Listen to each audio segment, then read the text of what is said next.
Double-A to start this game for the Dodgers. Welcome inside. Hope you're having a great Sunday. Joe Davis, Or Hershiser, Kirsten Watson joins us in a moment.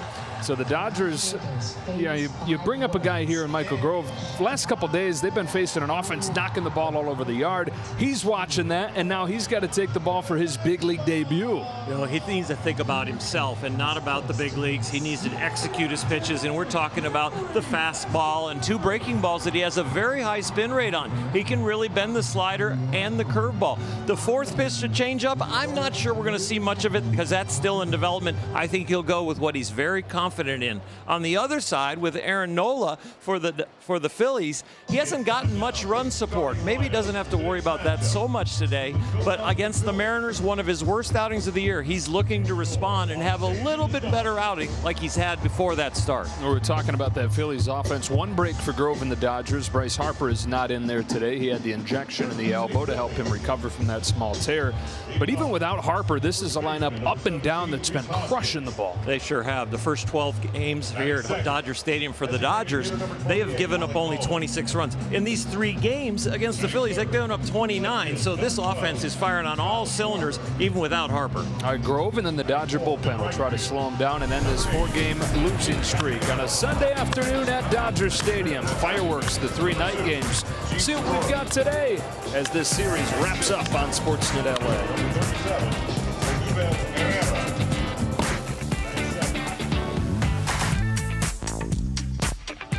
Making his major league debut, and he will have the challenge of cooling off the red-hot Phillies today. So, Nomar, I have to ask you, when you have a new arm out there, a fresh arm, what are the challenges of going up against someone who is a bit unfamiliar to you? Well, you know, the challenges is you haven't seen him. You can see video. I mean, now there's so many scouting reports and there's videos, even when a young guy gets called up. So they have that from the minors. But watching video, but then actually standing in the batter's box and seeing it in real life is totally different. Trying to see, you know, maybe does it have late life? You know, look in that break. Is it a later break, you know, than what I anticipated? You know, how far off? What are my sights? What am I focusing on his release point? You know, so there's so many different things that as compared to once you see him, maybe that first time or you've seen him before, you're like, I have an idea what I'm looking for when I step in the batter's box. Well, hopefully today it'll give him that advantage and he'll be able to cool off those red-hot Phillies. But let's get inside to Joe and Oral.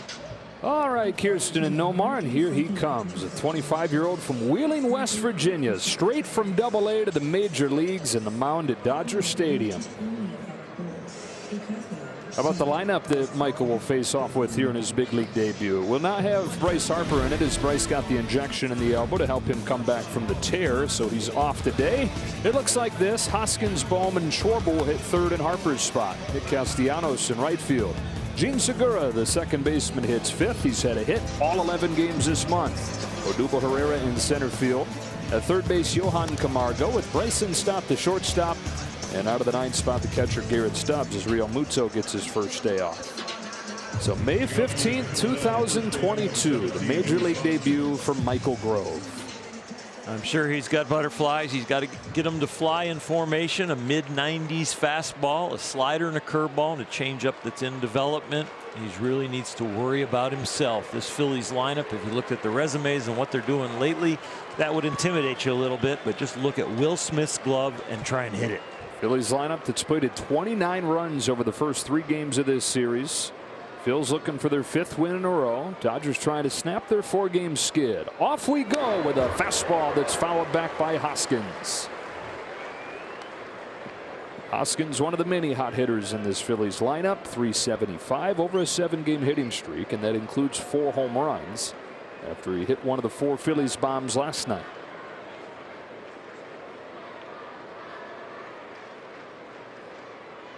The 0-1. First off-speed pitch is high. 1 ball, 1 strike. Nice to get that first strike, the first pitch, and then be able to get right into secondary stuff instead of going ball 1, ball 2, and you're just trying to find the zone. Right into pitching. Grove's 1-1. Swing and a miss. 1-2. Another slider. He's got a little bit of break near the waist high, but that is not where he wants it. He wants to get it down and away from those right-handed hitters. First batter that he faces in the big leagues, Rhys Hoskins on a 1-2 pitch. Turns a fastball around to right field. But routine for Mookie Betts and the first out of the day. And he takes a deep breath and an exhale, and he's officially a big leaguer.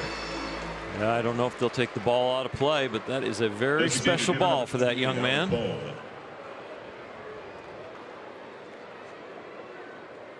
One gone first inning. Here's Alec Bohm. Everybody has their own path to the major leagues. There's no one set way to get there. But Michael's is unique. Second-round draft pick in 2018 out of West Virginia. But he hadn't pitched in more than a year when the Dodgers selected him. His first one to Bohm is a little bit outside at 97. 1 ball, no strikes. So Michael dominated as a freshman at WVU. Got off to a good start as a sophomore, but then he underwent Tommy John surgery. And so it had been more than a year since his last pitch when the Dodgers drafted him in the second round in 2018. That is out of play, and it's 1-1. First year in pro ball, he had a 6 ERA. That was in A ball. Arm was still bothering him. His arm path was completely out of whack, so they basically just focused on the basics of getting him back to a natural throw. He was throwing pretty much only fastballs that first pro year. Is 1-1. Fouled into the glove, 1-2. 2020 comes and wound up being an okay thing for him. He could take a deep breath, reset, continue to get that arm healthy again. And he was fired up for last year. But he had a 786 when that year finished up. Toying with his arsenal, still kind of figuring out who he was going to be post-surgery. His 1-2 to Bohm is fouled off the glove. We'll do it again. So 2 years into his pro career, he's got a 7 ERA. And he's gone from being a second-round draft pick who they had high hopes for to, we'll see if he doesn't put it together now, who knows. But through 5 starts in Double-A this year, a 2.76 ERA. And the first guy that Andrew Friedman has ever promoted straight to the majors from Double-A. That's not just with the Dodgers, but back to his days in Tampa Bay, almost 2 decades running baseball operations. And what Grove did in those 5 starts in Double-A, different enough from what he'd shown over his first couple years as a pro to earn this call-up. Home with the 2-2 to get his first strikeout in the big leagues.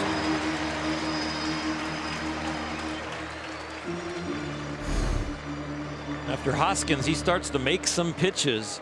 The breaking ball, the fastball, living at the top of the zone. The last pitch right on the corner away.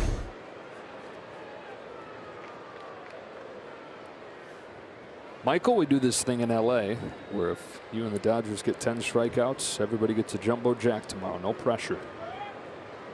In the minor leagues, a lot of times they're eating jumbo jacks and players.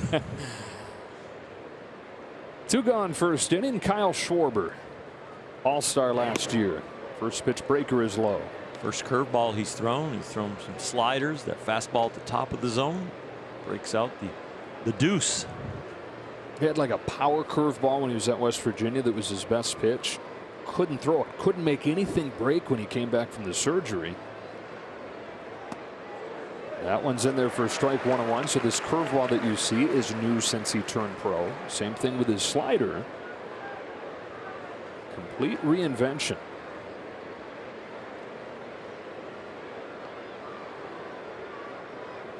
Grove to Schwarber, 1-1. Fastball is popped up. Gavin Lux, Michael Grove, 1, 2, 3. Welcome to the big leagues.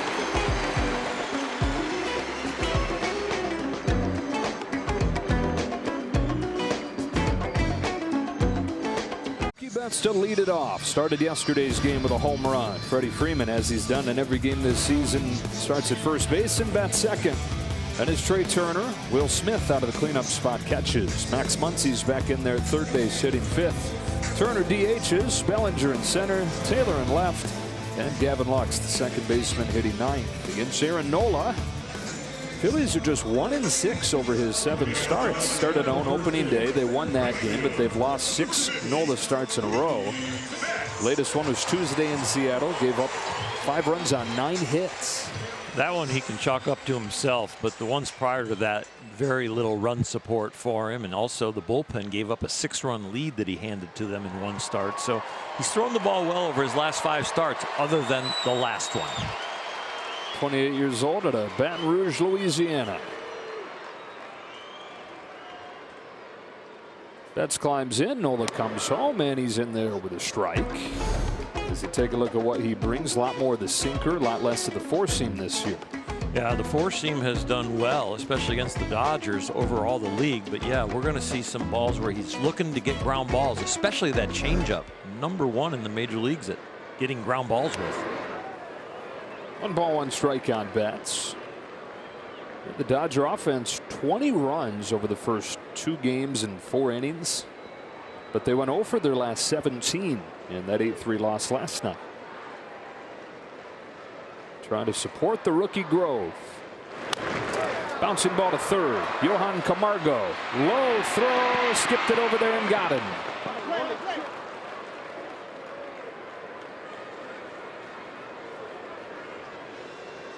Camargo, this is a challenging ball. Down the line, the long throw, but as it's hopping towards you, some top spin, and it might even catch the bag. And I think that's why he decided to just go ahead and bounce it over there. With the glove going over your head like that, hard to regroup and throw accurately as hard as you want. So throw it into the ground and just get it on line. Hoskins gets it done.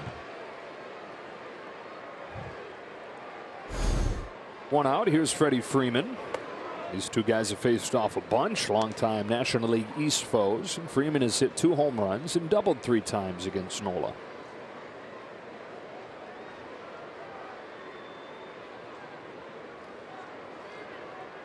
On a 1-0, Freeman fouls it along the line, 1-1. It has been, by Freeman standards, a bit of a quiet series, 2 for 11, though he does have 4 walks.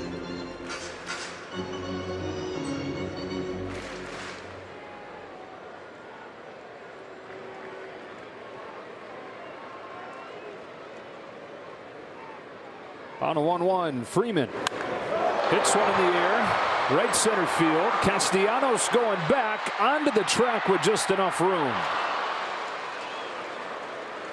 2 out. Little breeze here at Dodger Stadium that is blowing out towards right center. That one just a little too high as far as the arc was concerned. The wind could help it, but it wasn't struck well enough. It gave the fans a thrill because of this trajectory, thinking that it could go out. Freddie thought it might have had a shot, but just falls a little short. Tell you what, looking up at the sky, this is going to be one of those days where it could be hard to see the ball. Kind of hazy. Got some clouds up there. 2 gone, Trey Turner. Turner smashes a line drive to the left field corner. That will bounce into the seats in a 2-out double, extending his hitting streak to 7 games.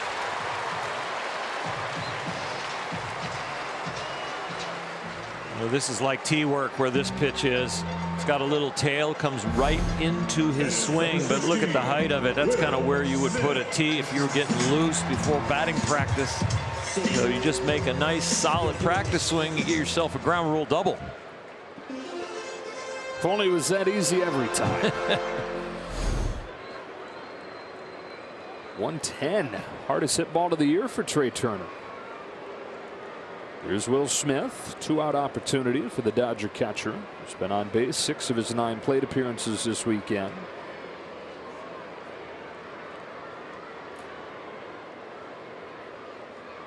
First pitch from Nola, taken low. I told you the Dodger offense is going to get 7 runs, 10 runs, and 3 runs in a series. You think they got a chance to get a sweep? No, they got a chance to get swept. Unreal. Sweep, swept, potato, tomato, tomato. Thank you. Yeah. Sunday morning. Yeah. Or afternoon. Morning, afternoon.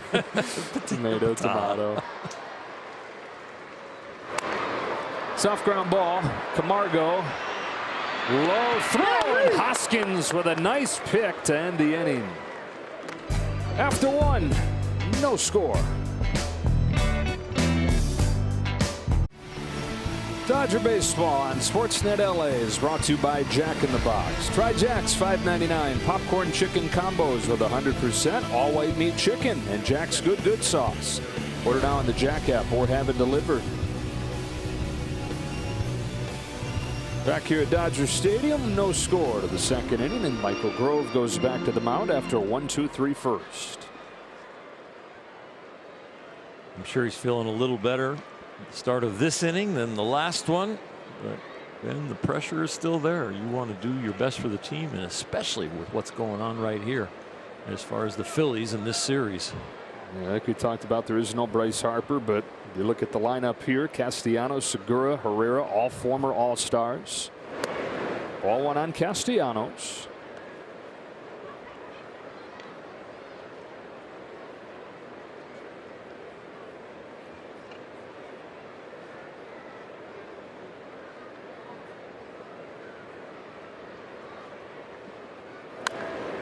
Strike one. We talked about it off of the top wall, but the Phillies 29 runs in the 3 games in this series. Dodgers have given up 26 runs in their first 12 home games combined. 26 over the first 12, 29 in these 3. 1-1 pitch from Grove is high, ball 2. Michael Grove has made great strides and really overcome that first impression as a pro ball player. And he's had to do it in a hurry to convince management that he deserves this shot. One thing that has improved is the strikeout to walk ratio.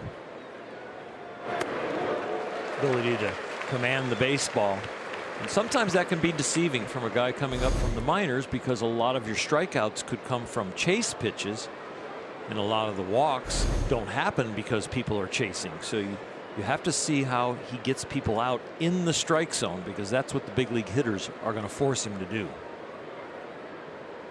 Here it comes with the 2-2 to Castellanos, and he's retired the first 4, striking out the All-Star Castellanos.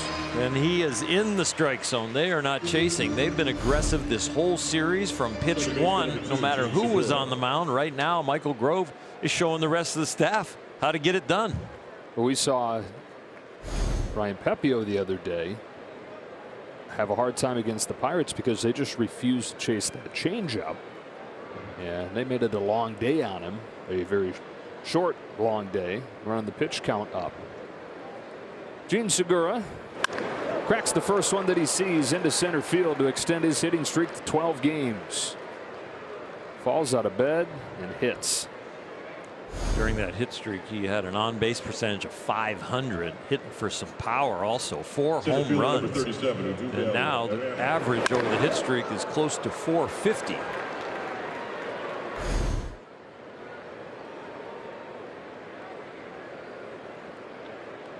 First base runner against Grove, and here's Odubel Herrera.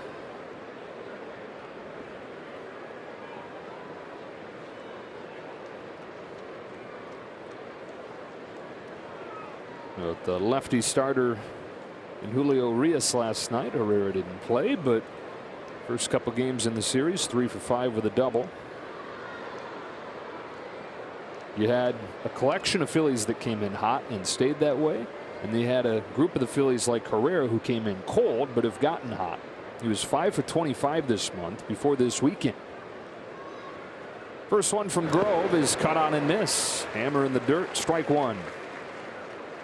He's really established the fact that he's going to throw his fastball for a strike, and then when he starts him off with the breaking ball, Will Smith, some really good fingers right there, because that ball looked like it was right down the middle and then the bottom dropped out of it.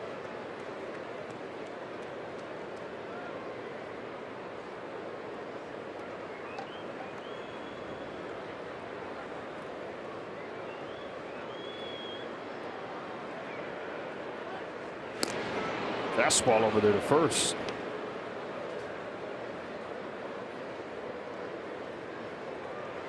Reddy might need a little sponge in his pad like catchers use to protect their hand if he's going to keep throwing it over like that. Or a nice steak like they used to do in the late 1800s. Yeah. Slide that up in the glove. Tenderizing it. But the good breakers fouled off, and it's 0-2. By the end of the game, be medium rare.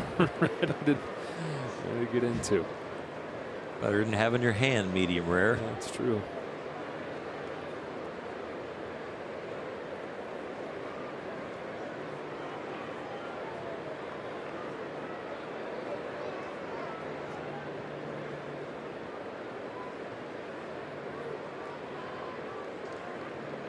The ball's 2 strikes on Odubel Herrera, who's seen just breaking balls so far from Grove.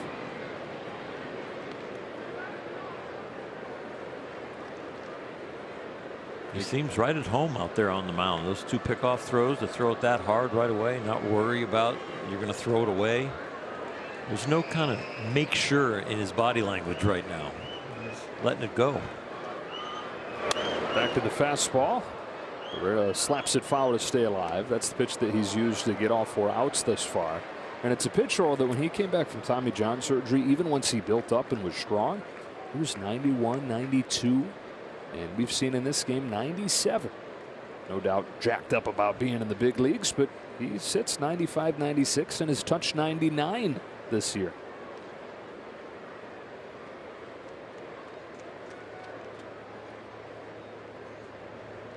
He fires another 0-2, and that is no pitch. That is some of the most action you're ever going to see on a no pitch.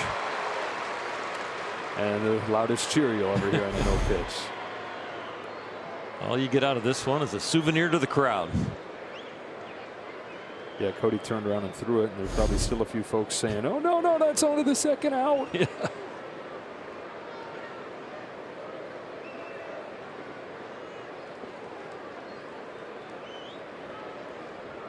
Segura's at first, 0-2 on Odubel Herrera. Grove comes home again and gets him looking like a house by the side of the road. Fastballs by him. 3rd strikeout for Grove. Elevated target, and he's shaking his head out there like, I just threw this one right down the middle. I'm supposed to throw a chase fastball up, and I threw it right down the middle. And it's like, wow, these big leaguers are human. I don't have to be perfect. Dominated in the Texas League, 22 strikeouts in 16 innings for Tulsa. Skips a level to make his debut here today. 2 gone 2nd inning. Johan Camargo. One of the Phillies who came in ice cold but has gotten it going this weekend, including a home run on Thursday night. One of the 8 Philadelphia's hit.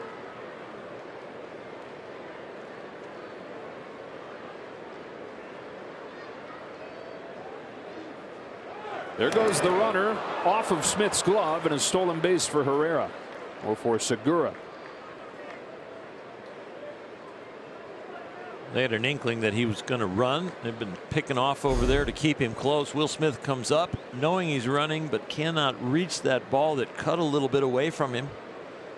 Trying to get a little head start behind the plate to throw him out, but just couldn't get it done. You say, what in the world is he doing? Well, he's trying to be as fast as possible because he had a good jump. So you're right on the edge of good mechanics, catching the ball and get down there compared to making it look like a wild pitch or pass ball. 2-0 on Camargo. First runner in scoring position against Grove, who has only topped out at 72 pitches. So 5 starts, but just 16 1/3 innings in Double-A. Not expecting a ton of length from him. Fastball's fouled off, and it's 2-1.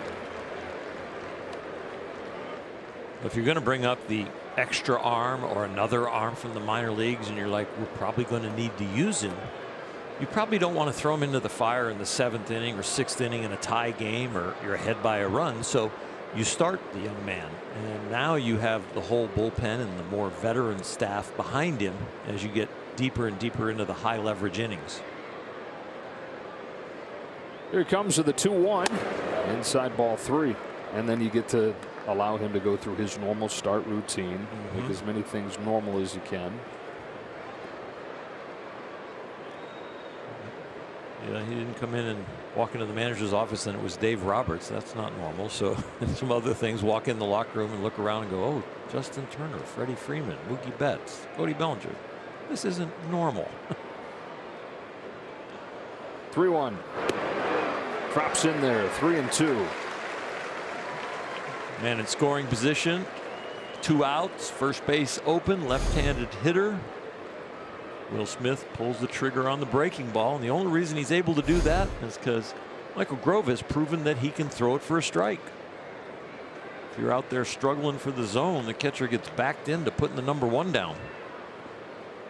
Payoff pitch got in on him.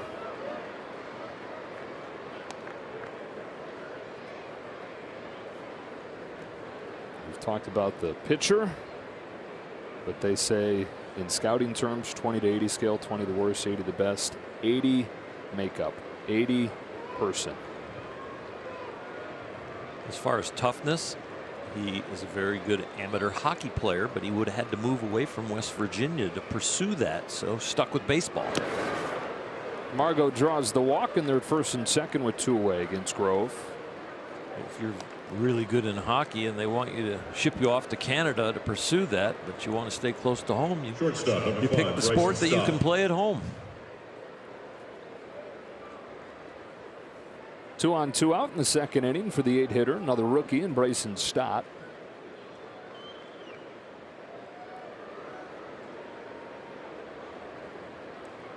Came into the series 1 for his last 31 and then reached 4 times on Friday.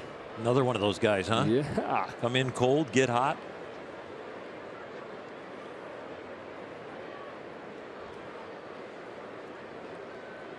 Grove facing his first jam.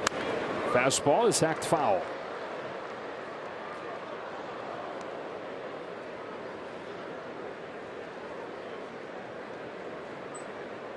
Traffic's different at the big league level, whether it's the 110 or the 405 or Dodger Stadium. It always feels like a little bigger jam. He thinks this tough. Try getting on the 110 from one of those entrance ramps on the way home. They're a little short. 0-1 pitch. And they've given up on a lot of those curve balls that have fallen in for strikes. 0-2. I've given up on getting on the 110 on those short ramps. Try. And please don't try in front of me. The Ways should have a little thing that where you can avoid highways or avoid short on ramps. Yeah. 0-2 pitch. Ground ball to second. Through the legs of Gavin Lux. And the Phillies strike first. On an error from Lux.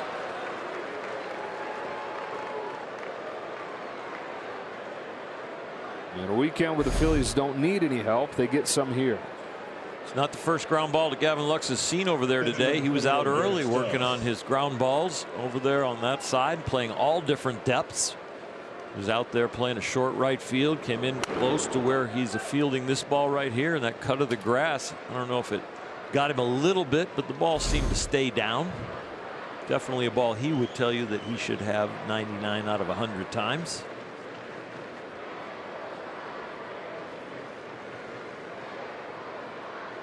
So the first run against Grove unearned.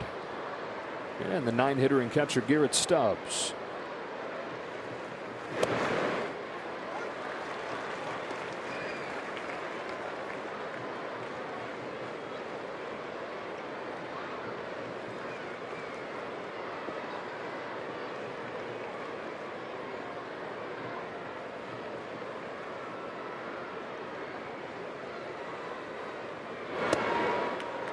Just high with a curveball, 1-1.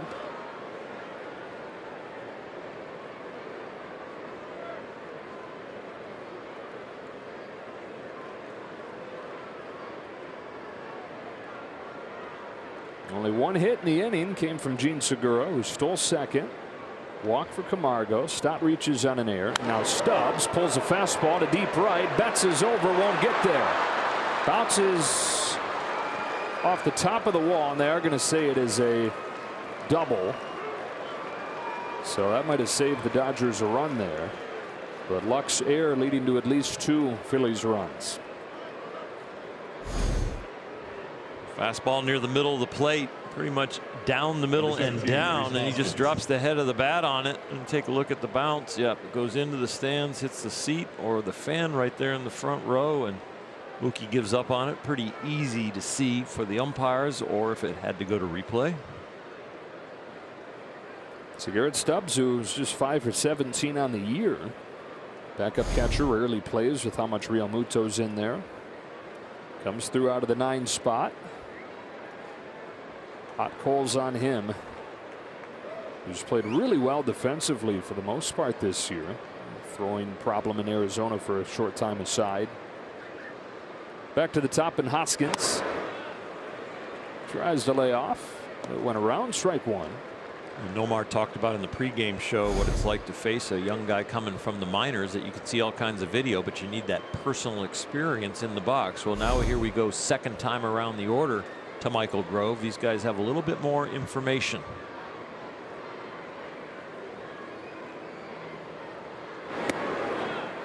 Oh, 0-2.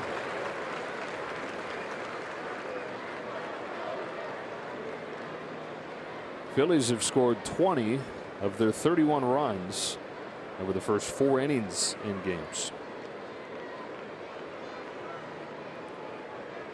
So it's an early hole and a familiar one. Second and third, 2 out, and an 0-2 pitch from Grove. The other way and by Lux, and it's 4-0.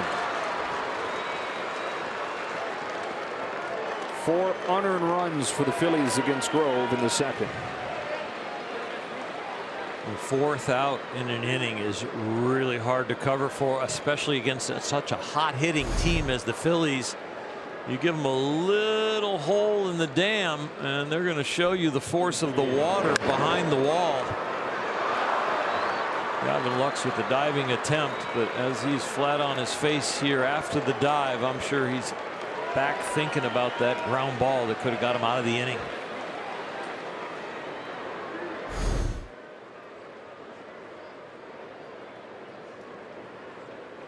Alec Bohm hits it sharply and through.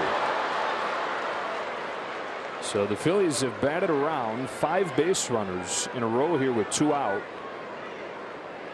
Walk, error, and then 3 straight hits. Out comes Mark Pryor. Grove's thrown 27 pitches in the inning now.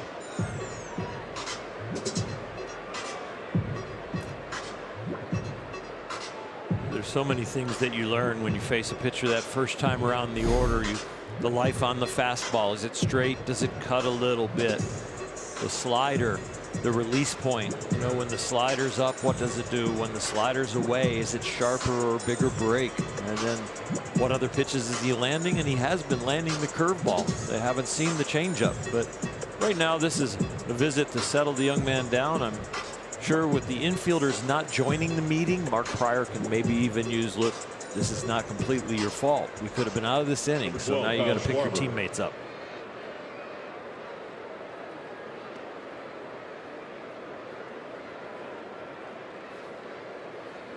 I think this inning started with a strikeout Castellanos.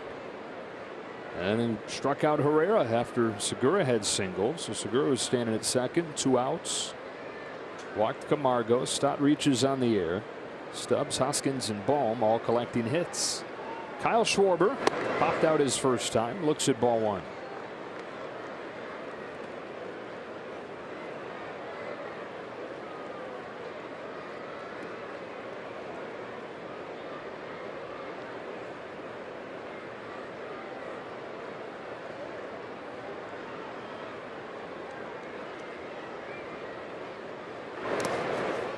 Two and up.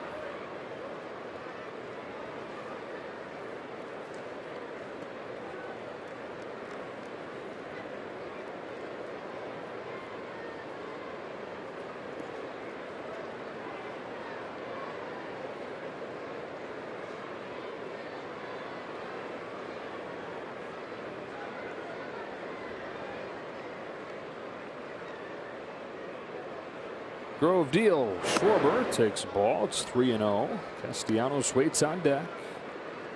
And we mentioned that the highest pitch total that Michael Grove has run in the minors is 72. That's not a problem. That is 30 pitches in this inning. And there is some movement down in that Dodger bullpen for that reason.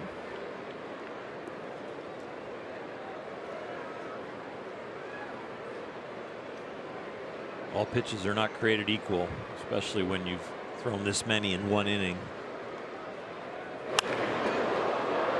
Schwarber goes after that 3-0 fastball, 3-1.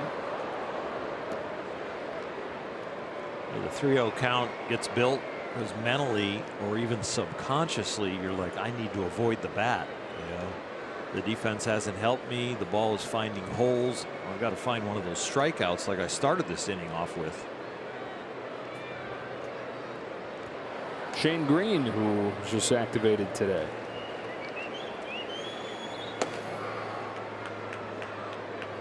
First and second, 2 gone. Schwarber takes ball 4, and the bases are loaded.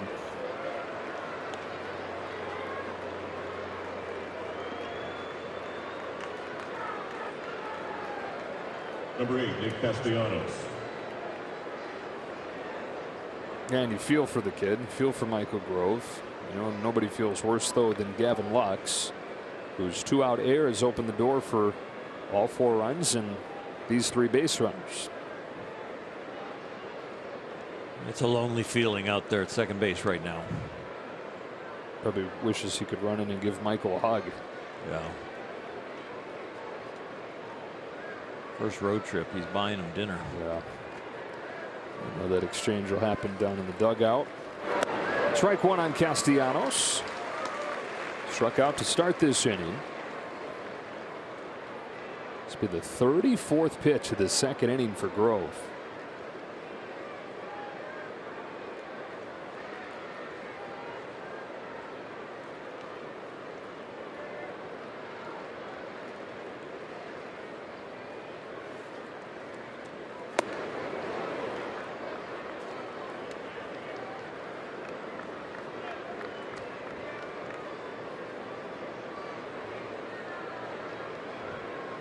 What he dreamed about happened in the first inning.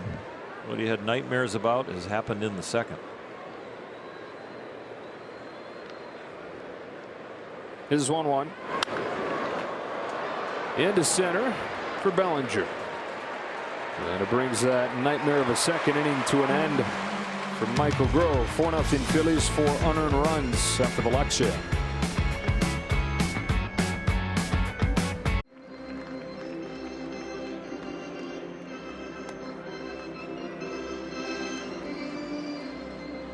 MLB All-Star Week is coming to Los Angeles July 15th through the 19th. Dodger Stadium, LA Live Area, and the Santa Monica Pier will host events for all fans of all ages. For tickets and more information, visit allstargame.com. Dodgers battling from behind today against Aaron Nola,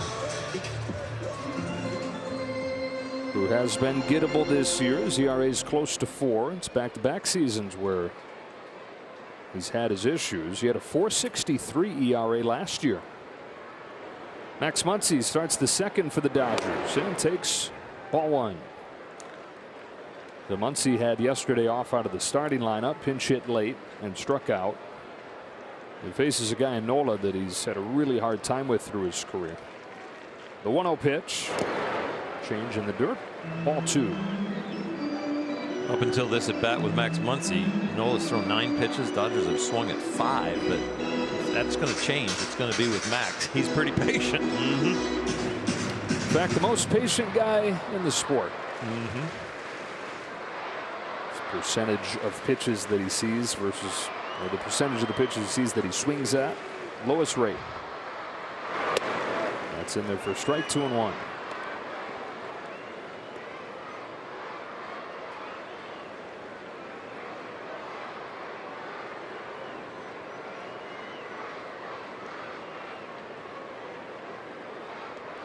Nola throws. Muncy watches a change. Catch the corner. 2-2. The pitch developed early in Aaron Nola's big league career after years of tinkering with the grip at LSU. He was one of the best college pitchers in the country. There's been some stretches where that's been his best pitch, although this year the league hitting .370 against it. They must be finding some holes with it because it gets a lot of ground balls. Actually, the #1 pitch as far as change-ups that get ground balls. This is #1 as far as getting the ground balls. He must be finding some holes and hitting hard. We were talking about the start against Seattle on Tuesday where he gave up 5 runs on 9 hits. A bunch of soft hits out of those 9. He's been a little better than the overall numbers show. And he gets Muncy, his first strikeout of the game, 1 away in the second. Good breaking ball. Max is going to look back at the 2-0 fastball that was right down the middle that he just took. Then he had the changeup away that he didn't like. And then he ends up swinging and striking out on a breaking ball down. Sometimes when you're in these severe slumps, those are the sequencing in the at-bat that you just kind of have to go back and rewire your brain to get a little bit more aggressive. One gone. Here's Turner. Well, Muncy's still trying to get out of his slump. Turner seemingly is out of his. Last 5 games, Turner's hitting .444, 6 extra base hits in that time, and he's driven in 10. Now leading the team in RBIs. Early in the season, easy to pump up the average. He was down about 140 or so. Now above 200, the Mendoza line, and climbing. Could have collected his second hit last night, and his last at bat hit a bullet to third base. It was an out, line drive out, but he is locked in. And it kind of gets lost in the shuffle and forgotten because the Phillies went on to win in extras, but tied the game in the bottom of the 9th on Friday with a 2-run homer. Herrera retires Turner.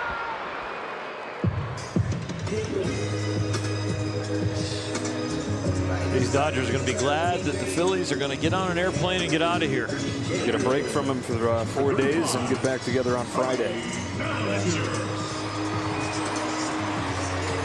It's not that Joe Girardi has had an easy ride through this series with the way these games have been, but he enjoys the results. He's hoping his team can get above 500 for the first time in more than a month today. April 13th, when they were 3-2. Last time they were above 500, 17-17 now. As Bellinger takes strike one. Dodgers are 20-12. They're a half game back of the Padres after the Pods won in extras against the Braves already. Half game ahead of the Giants, who play on Sunday Night Baseball in St. Louis. It's 1-1. Carlos Rodon goes for the Giants. Adam Wainwright for the Cardinals. The Giants had won 6 games in a row and scored 49 runs in those 6 games before getting shut out yesterday.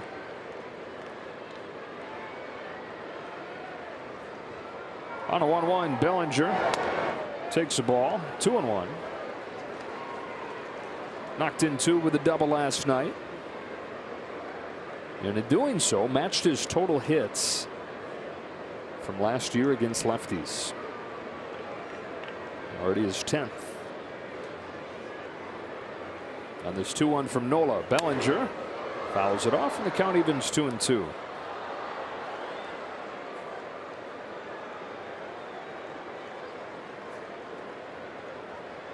Some nice improvement, and especially when you improve on the left-on-left situation, kind of starts to show you how comfortable he is with his mechanics and also mentally.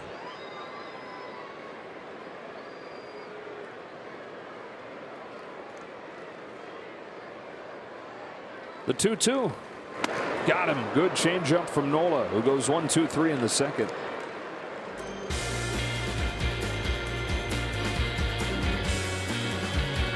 Presented by Cadillac. Ryan Pepio, one of the Dodgers' top prospects, will meet the team in Pittsburgh to prepare for making his major league debut in the season series finale against the Pirates.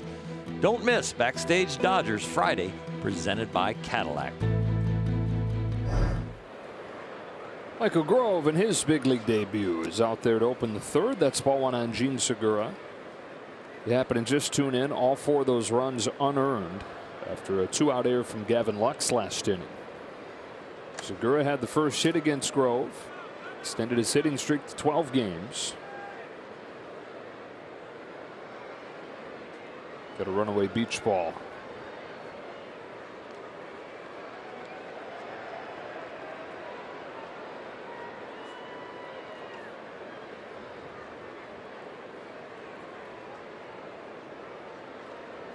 Be the 50th pitch. It's bounced to 3rd. Muncy gets Segura.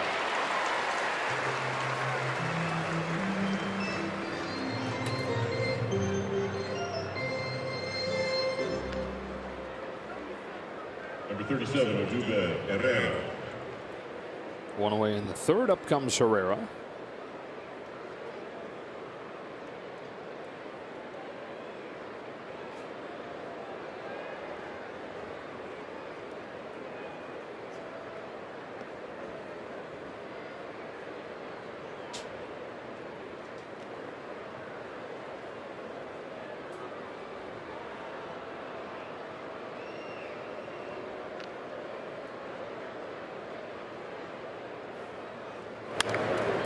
First pitch swinging. Lux for out number 2.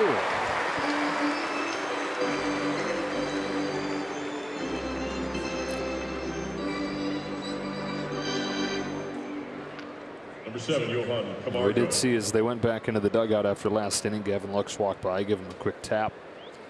Didn't need to say anything. No, everybody knows the words that could be spoken but don't need to be spoken.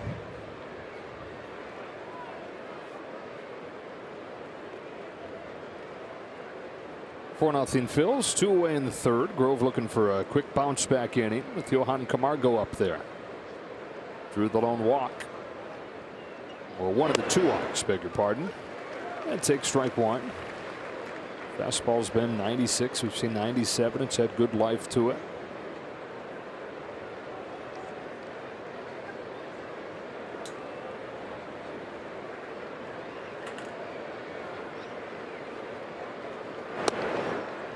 A little bit high with a breaker, and it's 1-1. 2 quick outs settle you in. And you're disappointed with the 4 unearned runs, but that can also settle you down a little bit. It's like the things you're worried about have happened. Now just go pitch.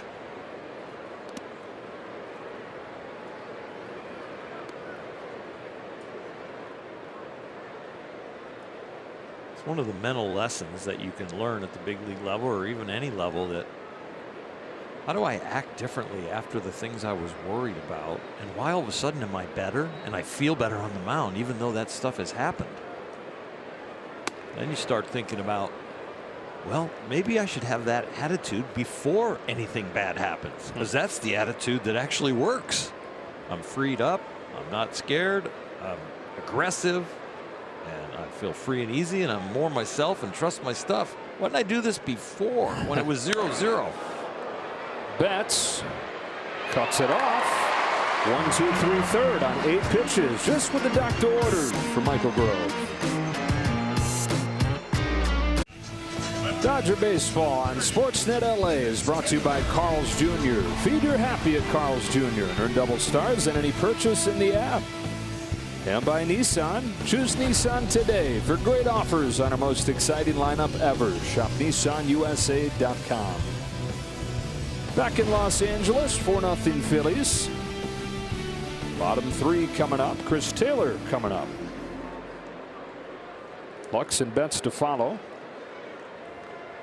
against Aaron Nola.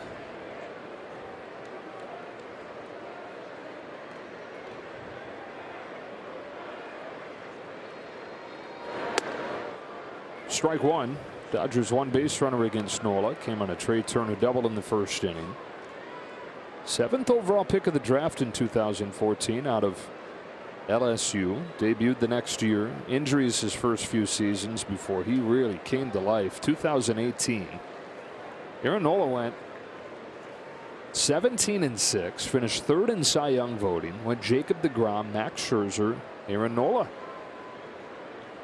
Over a 3-year stretch, he was tied with Scherzer for the league lead in wins. He was top 5 in ERA.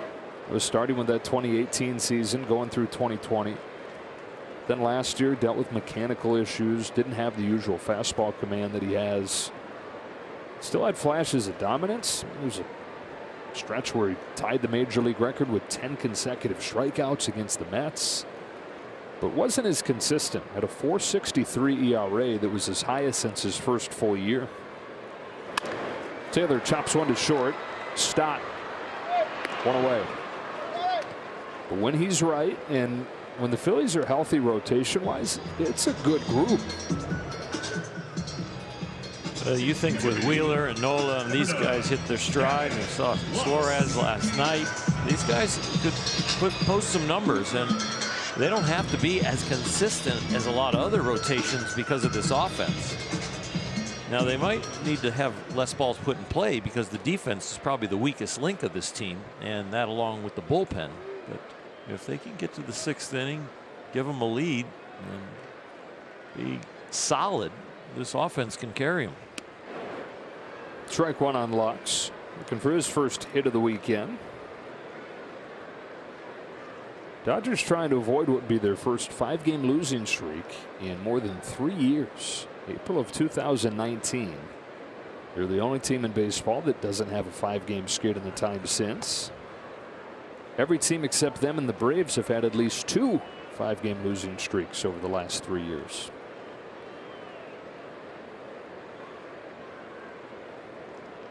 The Dodgers have definitely spoiled us, Major League Baseball. There's a lot of jealousy around there with the Dodgers and the payroll and the ability and how often they win. Everybody brings their best game into Dodger Stadium. These Phillies did not fall short in this series. Nola home with a 1-2. Lux chases. We've seen more of that lately from Gavin Lux. Third strikeout for Nola. 2 away in the third. Nola has been very efficient here today so far. Only 31 pitches. He's only an out away from going 3 innings.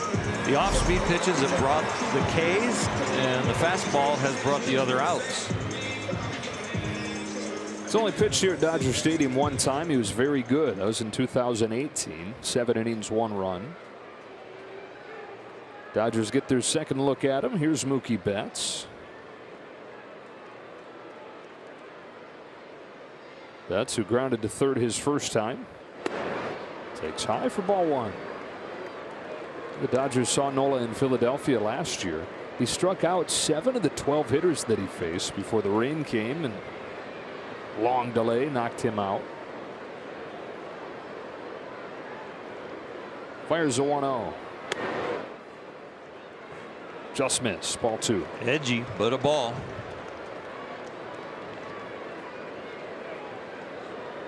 Dodgers have been in this situation a while, down by a few runs, more than 2, and 2 outs, nobody on, and looking to still get a spark. Betts will give it to him with a high drive, left field, gone.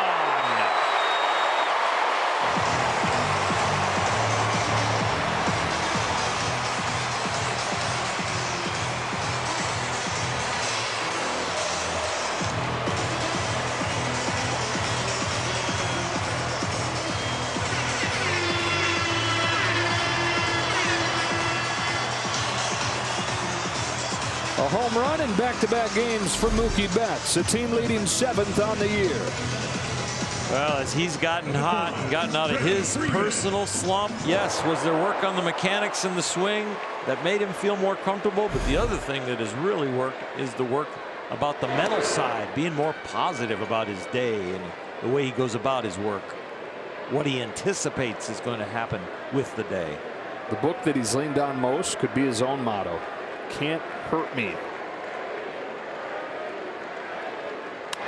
Freeman serves on the left. Schwarber's there. And that's the inning. But Mookie Betts gets the Dodgers on the board with his 7th home run of the season. Always a good time to celebrate if you're Hanser Alberto. And he's fired up there. Of course, Mookie gave him the little shaka back to him. Hanser's always happy and dancing. Dodgers crack one open in honor of Michael Grove, reaching the major leagues here as a 25-year-old. 1-2-3 in the first inning. 4 unearned runs in the second. 1-2-3 in the third. He's shown some really good stuff. The fastball location has not been afraid of the plate at all, and he's shown 2 good breaking balls, the slider and the curveball. Phillies will bring 8, 9, and 1 to the plate here. Bryson Stott, who reached on that key error in the second inning, flies the first pitch to left center field. 1 pitch, 1 out. And even with the incredibly long second inning, and even with a cap somewhere in the 70s, Grove has a chance to get through 4 innings of this game. Now the 9-hitter Stubbs comes up. He should be proud of the way he has performed so far. Yeah, it was a little rocky after the Lux error, and those runs are all unearned, but there's some things that he can learn from the hits that he gave up after the error. He also can take away so far a lot of good memories and a lot of things that he can say, you know what, I can pitch up here. First one to Stubbs is a little bit low, ball 1. Well, as a kid, Michael Grove had baseball dreams, but simply of playing for the Wheeling Park High School Patriots. So Bickford starting to warm. Once he got there, he thought, hey, maybe I can keep this going into college. I'm pretty good. Made the varsity. That was a big deal. And he goes to West Virginia, has some success there early on. And that is where Michael says for the first time he really started to think, well, maybe I can be a pro. And now here he is after just 45 minor league starts, pitching in the major leagues. You never know when your opportunity is going to come, too. You turn pro, you're in the minors, you're toiling, and you are thinking, am I ever going to get a shot? Well, he's getting a shot this year. You got Blake Trinan going down, Heaney going down, Kershaw going down, and Dodgers needed an arm. They reached all the way into Double-A. 3-1 on Stubbs.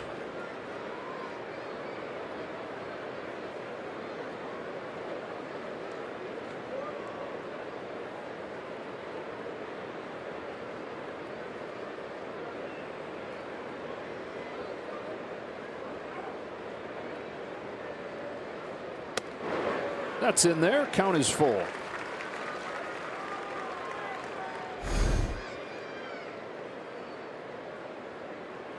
Right there on the edge. You don't always get the height and the width when you're throwing the ball, but you want to get one or the other. And he got the width. Here's his 3-2. Very high on Stubbs, and the 9-hitter has reached both times against him.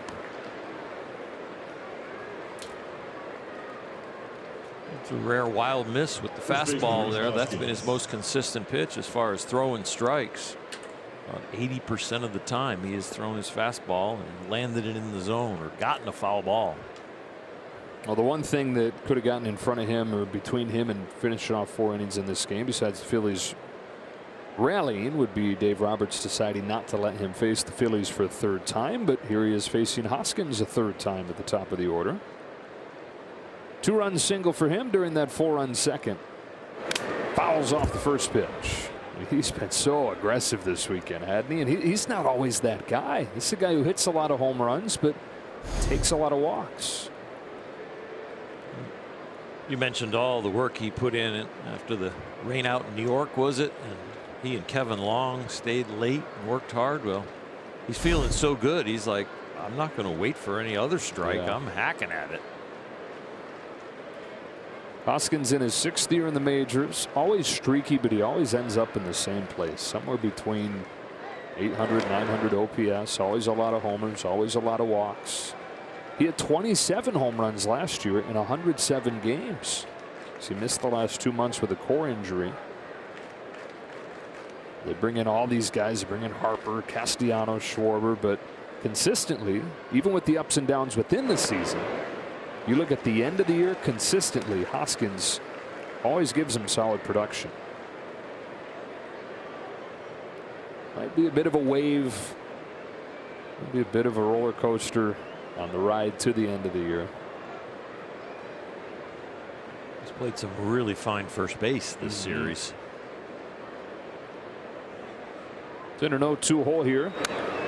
Fouls back 95. We'll do it again.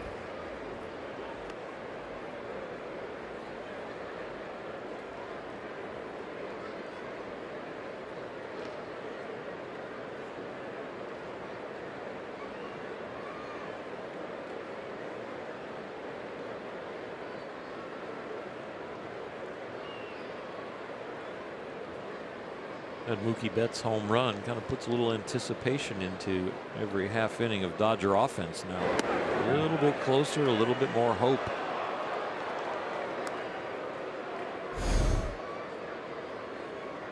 You give up all those runs in the first 3 games and you lose all 3. You've got the 4th game of the series. You come in, you fall down 4-0, mainly on an error. You need a spark. You need something to say, you know what, we're not going to turn the page on this series and get swept. We're going to fight to the end. Stubbs leaning at first and running. Here's the throw from Smith. Not in time. Stubbs slid over the bag, but the ball had gotten by Lux.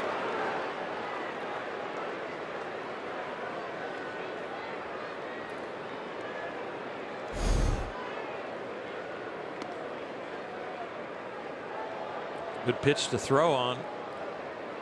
Pretty good jump. Kind of had to push off that back foot. Didn't have a good first step.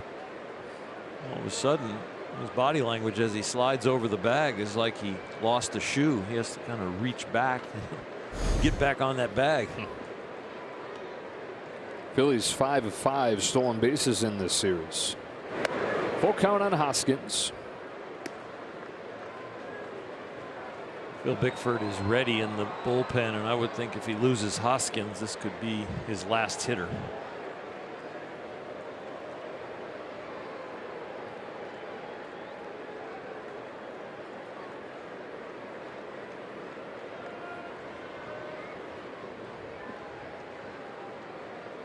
'70th pitch is a 3-2 to Hoskins, and it's flied into shallow center field. Bellinger waits on it. Hoskins is out number 2. And that will do it for Grove. Here comes Dave Roberts with Alec Boehm due next. Designated hitter Alec Boehm. Well, he needed 34 pitches to finish off that second inning.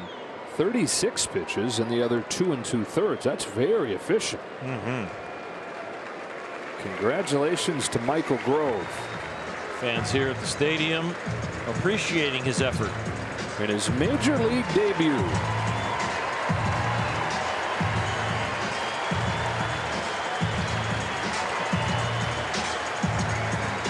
In attendance tomorrow and add the 2022 Walker Buehler bobblehead to your collection, courtesy of Bank of America. For tickets, visit Dodgers.com/promotions. Scan that QR code on your screen. Phil Bickford is on for Michael Grove, trying to strand that runner at second, trying to keep any earned runs off of the line of Grove. First pitch swinging from Boehm, and it's foul and strike 1. Bickford pitched on Friday night. Gave up a home run to Bryce Harper.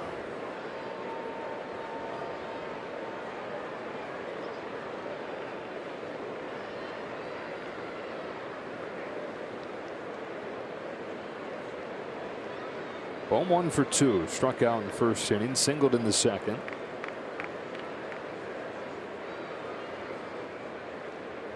Bickford's 0-1. Lifted to right center field. Betts and Bellinger. It's Bellinger taking charge and making the play to end the inning and close the book on Grove. We check out the T-Mobile coverage cam back here at Dodger Stadium on a beautiful Sunday afternoon. It's good that today was the day game, not yesterday. Not quite as hot as yesterday. Still pretty toasty, mid-80s. Got into the 90s yesterday, though. 4-1 Phillies to the bottom of the 4th. The book is closed on Michael Grove, who rehashes things with Connor McGinnis to his left. And how about Clayton Kershaw saddling up next to Grove after he throws 70 pitches over 3 2/3 in his debut. All 4 runs that he gives up unearned. What'd you think? Got a lot to be proud of, you know, for a guy coming out of Double-A. He's not sure how it's going to play. Even management, you're not completely sure how it's going to play. You're happy for the young man and the opportunity, but boy, he did a very nice job. Offense trying to get him off of the hook now. Trey Turner leads off this 4th inning for LA against Aaron Nola. And he's ahead 2-0. Nailed a double his first time against a guy that has owned him in their mini meetings in the National League East. Turner came into the game 7 for 40 with 15 Ks against Nola. Wouldn't have known it when he hit a 110-mile-per-hour double down the left field line. Extended his hitting streak to 7 games in doing so. Above 400 in that time.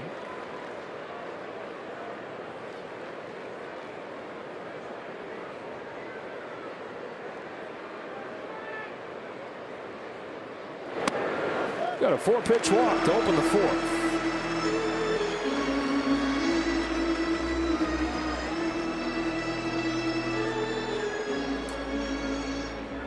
Number 16, Will Smith. Here's Smith.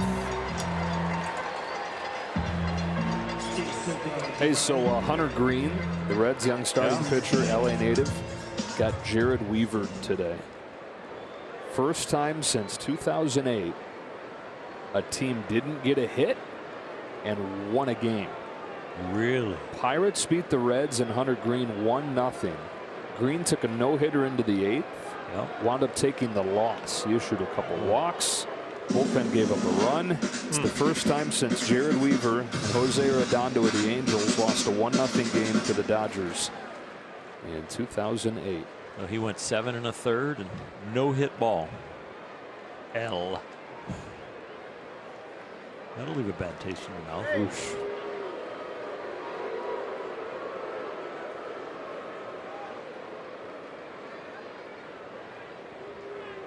He's an impressive young man, though, as far as the stuff, the makeup. Los Angeles produced a fine one. It's only the 6th time in Major League history that's happened. Team wins a game where they don't have a hit. There have been a lot of games in baseball history. Yeah. 6 times.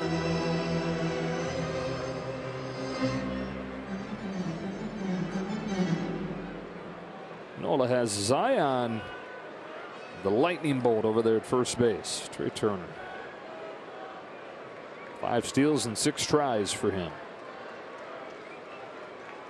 Here comes to Will Smith. Strike 1. Now, Rich Hill kind of bordered on that happening in Pittsburgh. Yep. Took a perfect game into the 9th inning. A no-hitter into the 10th inning. Home run. Josh Harrison ended the no-hitter with a walk-off home run.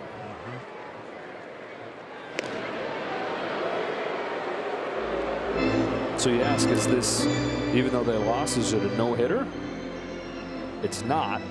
You have to have 9 innings for it to be a no-hitter. Same thing that happened last year in the Madison Bumgarner no-hitter. It was 7 innings. It doesn't count, even though he had a complete game no-hitter. Doesn't go on the official list.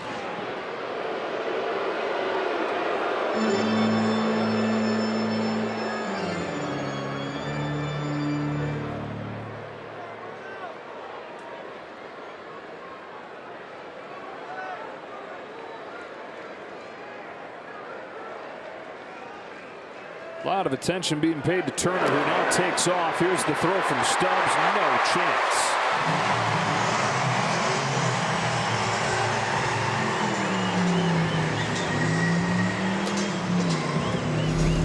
With Trey Turner's speed, this equation is completely in his position as far as advantage. Look at this break, and then he's just the turnover. Those strides aren't long, but the turnover rate is rapid.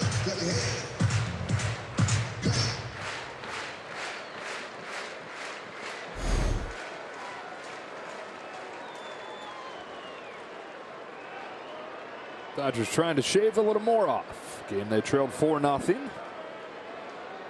Betts got him started with a home run last inning. Turner got this inning started with a walk. He's now in scoring position. Nola comes home to Will Smith with a 1-1 pitch. Strike 2.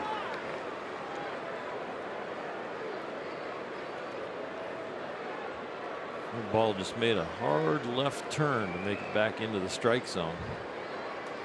It's a lot of spin on a baseball when it's kind of thrown a little early and looks like it's going to hang, but it clips the corner.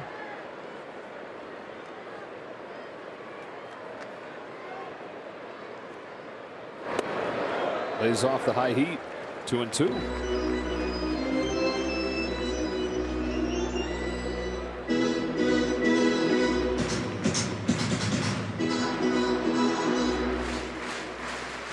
Nola grinding on Will Smith. And Trey Turner's the kind of guy that can swipe third on you too if you keep just giving one look.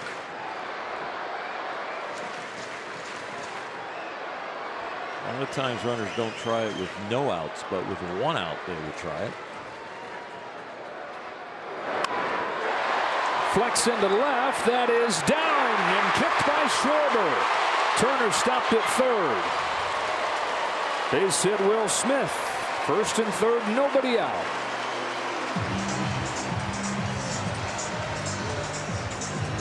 Schwarber earlier in the season, in the series, missed a pop-up from Freddie Freeman and kept him at the plate. And this one right here gets Will Smith to first base. The range is short, the ability to read the ball off the bat a little short for an average big league fielder, and you can see not the softest of hands, but he can really break. Yeah. He's got a decent arm too. He's coming straight in on the ball. But with nobody out, Dino Ebel holds Trey Turner at third. Max Muncy comes up.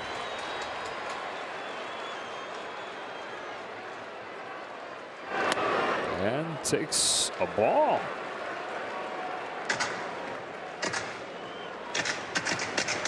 Struck out his first time and is now 0 for 11 with 6 Ks against Nola.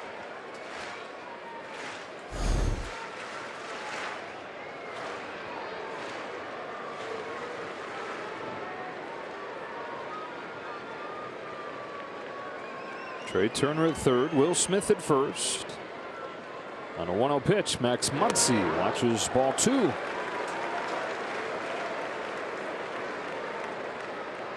Nola thinks he's going to get out of this jam by getting Max Muncy to chase. I think he better think about something else. We saw Max in this same count take a fastball right down the middle and then ended up striking out on a breaking ball down. He might be aggressive right here if he gives him a strike. It's foul. He was 2-1. Really and truly is part of the equation of understanding how a hitter comes into the game, understanding what you did with a hitter and how he would react to what happened in the last at bat, and then applying it to this current situation. I know, you know, I know, you know. Yep. Nola knew exactly that he took a fastball right down the middle in a 2-0 count. And that one he leaked out to the outside. And there's 2-1. That is through. RBI hit Max Muncy. Trey Turner's in to score, and it's 4-2. Still nobody out.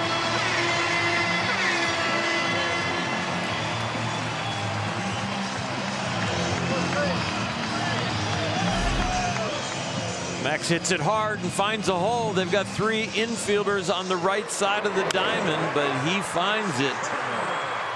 And that'll bring him not only the hit, but the RBI. He'll be smiling over there at first base. Trey Turner records the run. First visit from the pitching coach, Caleb Cotham. And a word from Morongo. Morongo is calling. Good times.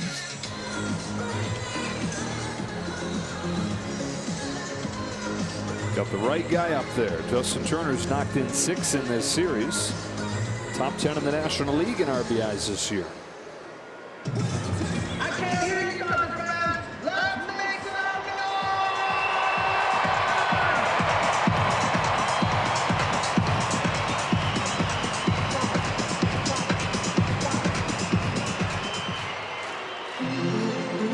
noise. Dodgers haven't slugged like the Phillies this year, but here's where they've been the best team in baseball. Runners in scoring position.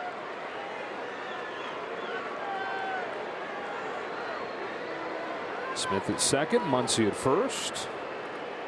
With those guys base hits against Nola, who delivers his first one to Justin Turner. He's out in front of an off-speed pitch.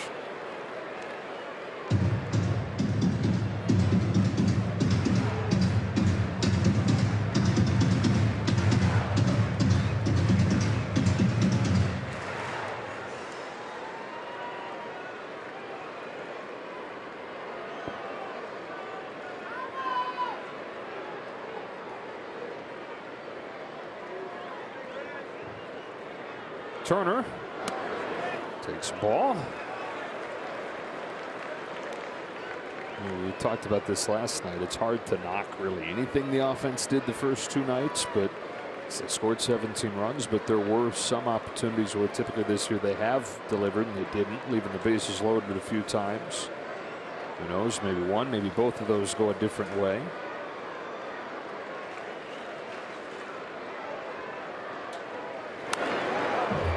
1-2. Well, you mentioned the Phillies are more of the slugging team right now. These Dodgers, though, they have tremendous power.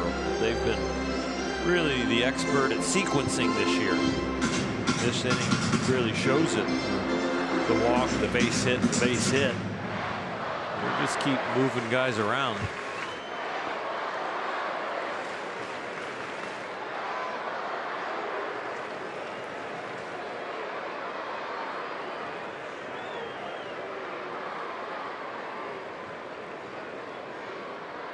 The 1-2 pitch.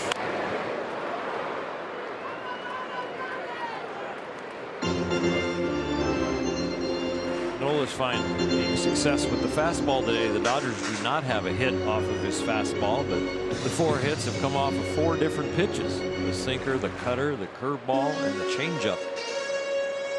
Justin Turner is seeing them all so far.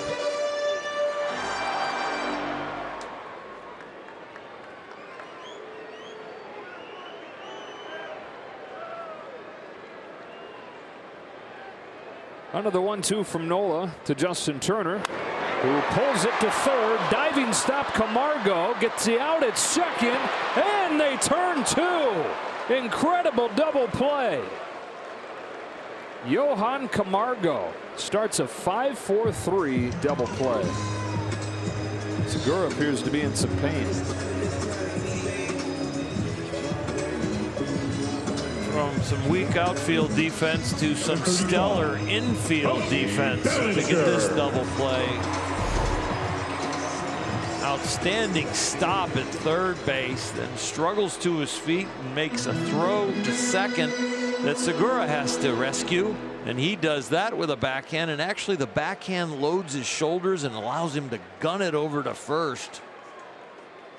As that turns him towards left field, but it gets him in position to just let it rip. And boy, what a double play from the Phillies. And a big one for Nola. Runner at third, 2 out now, and Cody Bellinger watches one spin off of the inside corner.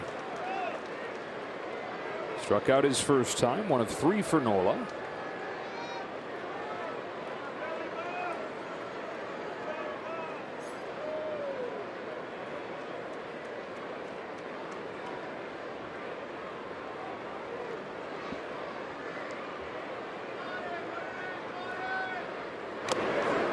One ball, 1 strike.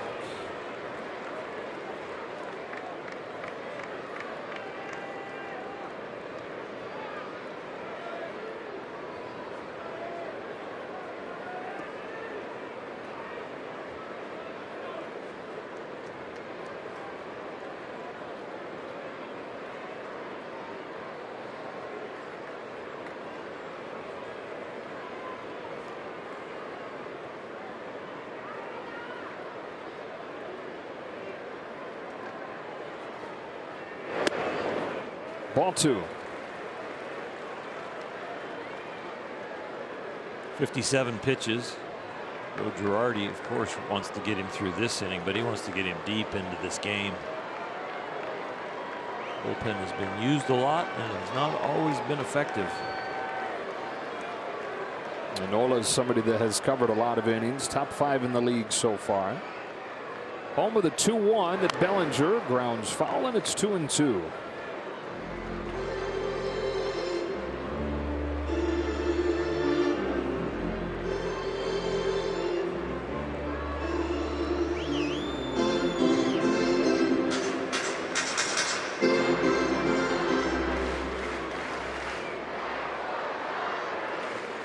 Dodgers went walk, single to load the bases.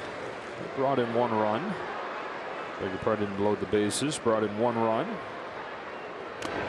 Bellinger fouls it into the glove. The double play and the strikeout mean they settle for just that 1 run.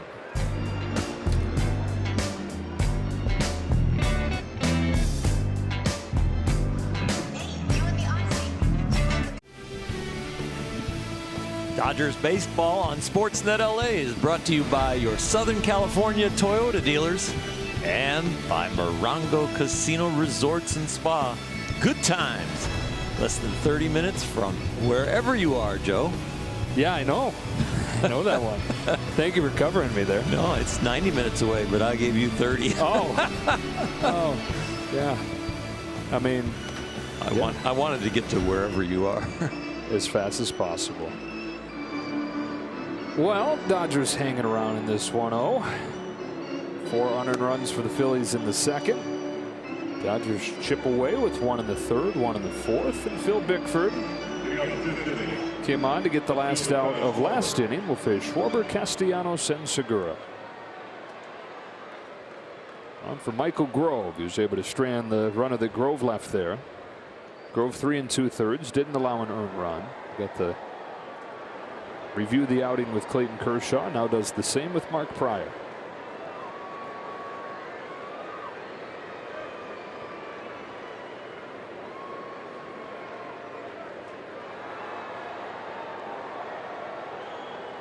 Schwarber's 0 for 1. He walked, and he takes ball 1 from Bickford. No, it actually hit him. It breaks in and hits Schwarber, and the leadoff man is on. Dodgers going to take a quick look. Bob Guerin gets on the horn. It's right off a little bit of the elbow guard there.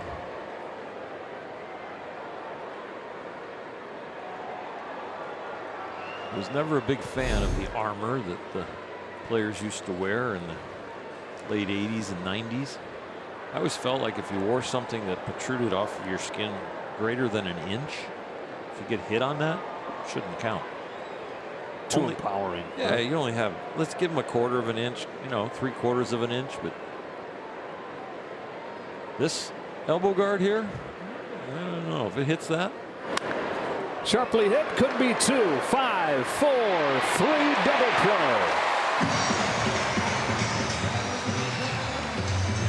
They can wear shoulder pads if you get a ground ball on the next pitch. Yeah, but if you go up there with armor that's like really built and you're just saying wearing it for protection, let's say it's protruding like 2-3 inches away from your arms or your shoulder. I mean, it's just, there's no fear factor and it's making your body too big, but it doesn't matter right here. Max Muncy on between the legs. Nice simple throw for Gavin Lux on that turn because of how hard that ball was hit. Nice job, Max. Now Segura has extended his hitting streak to 12 today. It's all 12 games this month for Gene.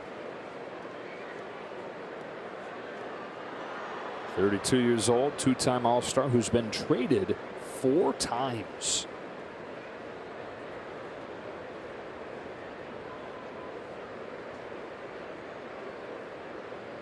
You'd think with that many different teams you'd run into a winner. But Gene Segura wants nothing more than to play in the postseason because 11 years, more than 1,200 games, bunch of different teams, 0 postseason games. It's the most games without a postseason appearance for any active player in the majors. On a 2-0 from Bickford, he chases 2-1.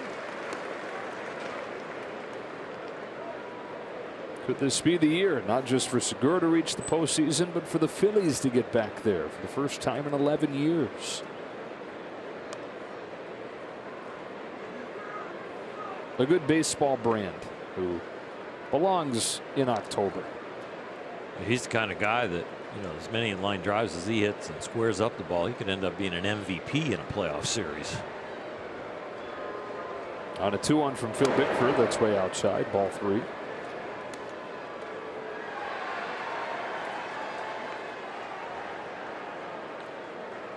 Dodgers looking for a few holds in the bullpen and maybe a save from Craig Kimbrell if they can retake the lead, close this one out. They're going to need some good work from the pen. Good work on that pitch. Full count.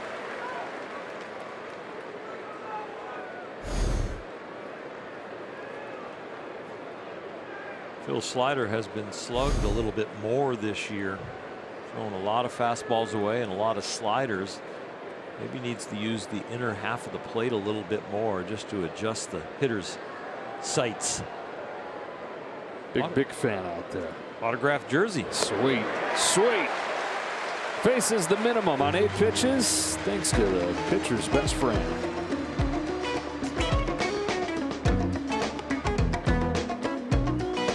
primary election, the Dodgers have partnered with the LA County Registrar, Recorder, and County Clerk to host a mobile vote center at Dodger Stadium. The mobile vote center will be available to all voters on Saturday, May 28th and on June 1st. So any LA County voter can visit the stadium, cast their ballot, drop off their vote by mail ballot, or register to vote. So make sure you come out on May 28th to cast your vote. Cannot wait for the All-Star game here. 4-2 Phillies to the bottom of the 5th. Chris Taylor to the plate.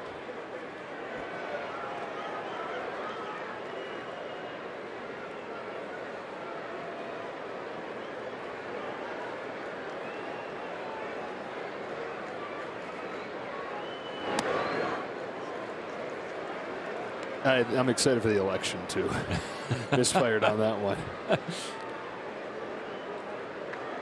My bad. Taylor grounded out his first time. Takes slow here. 2-0.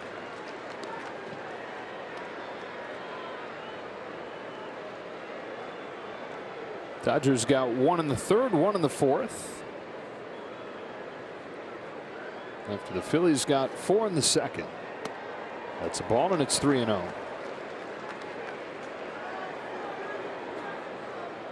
Coming into this game, Nola averaging almost 6 innings a start. And that's a lot, because you have one where you only go 1 or 2 innings. It's hard to keep that average up. So only an out or 2 away from averaging 6. He's been one of their workhorses. 4-pitch walk.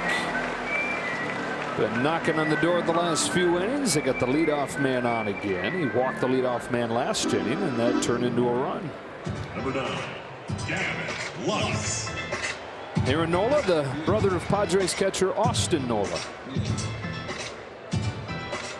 There's Austin that got Aaron into baseball. Austin's a few years older. For the longest time, it was Aaron's brother Austin, because Austin was stuck in the minors playing shortstop, making the move to catcher before he finally reached the majors. Aaron was in Philadelphia, starring early on in his career. But as Aaron's run into some issues last few years, Austin's career's really taken off. Both those guys, good big leaguers. Did not like each other a ton growing up. And they played together for a year at LSU and got very close. And as Austin made the move from shortstop to catcher, he really leaned on Aaron for advice on what makes a good catcher. It's 0-2 on Lux. Completely different personalities. Austin's outgoing, spontaneous kind of guy. This guy here, Aaron, quiet, a little bit shy, very rigid in his routine.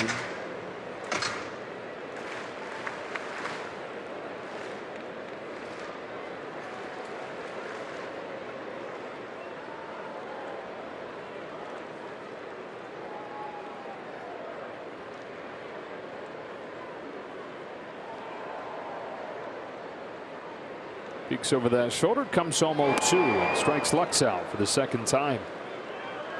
Gavin 0 for 9 with 5 Ks this weekend. Sharp breaking ball.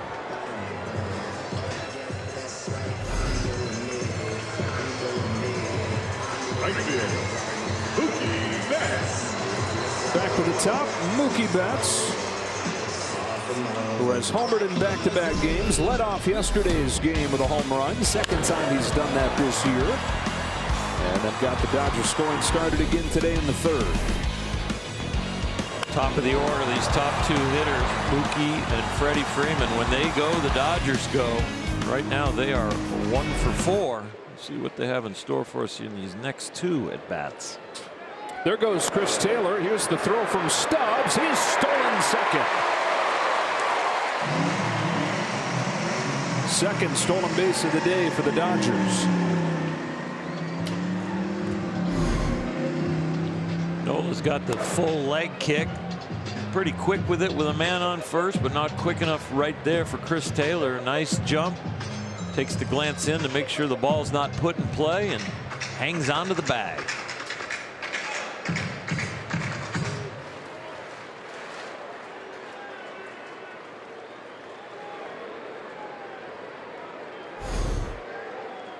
Nola actually hadn't given up a stolen base all year coming in. 2 tries and both unsuccessful before today. for the backup catcher in Stubbs. Dodgers have run on him a couple times. That's in there for a strike, and it evens 1-1 on Betts.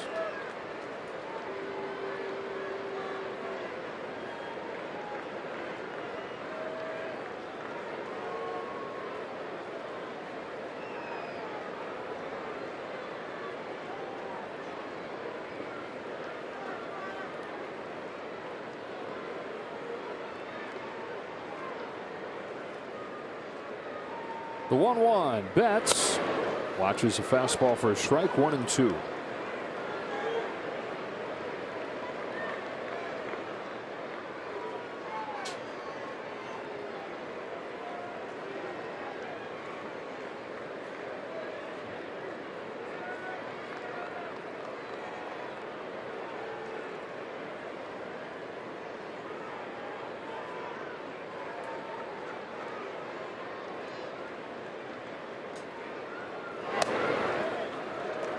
Evens up, 2-2.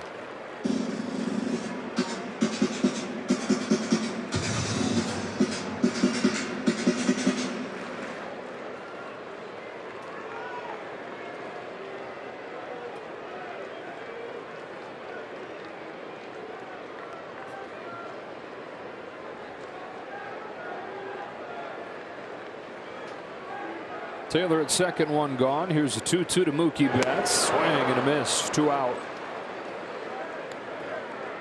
The fastball set up that breaking ball. The breaking ball location is not real good, but it's sharp again. But those fastballs on the outer half of the plate with the tailing action probably just took Mookie's eye just a little bit off. Very good 12-6 spin on that breaking ball. 6 Ks for Nola. Balance out those couple walks. And Freddie Freeman, a couple flyouts today and 2 for 13 in this series.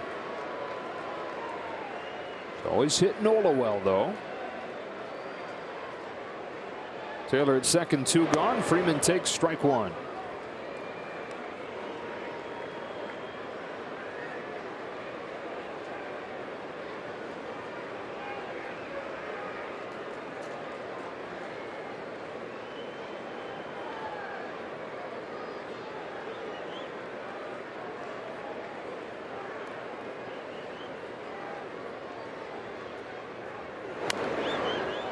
Strike 2. It's like Freddie, he's hit me well over the course of his career. I just going to throw him fastballs down the middle and let him figure it out what to do with it. When I overthink it and throw him the breaking ball, the change up, the fastball up, he gets hits. I shoot. Throw it right down the middle twice. You got an 0-2 count. That's the way I used to face Tony Gwynn. Really? Throw it down the middle. You figure out where you want to hit it. I'm not going to tell you that ball away you go to left, ball in you're going to go to right. No, you figure it out. This one's on you, buddy. Yeah.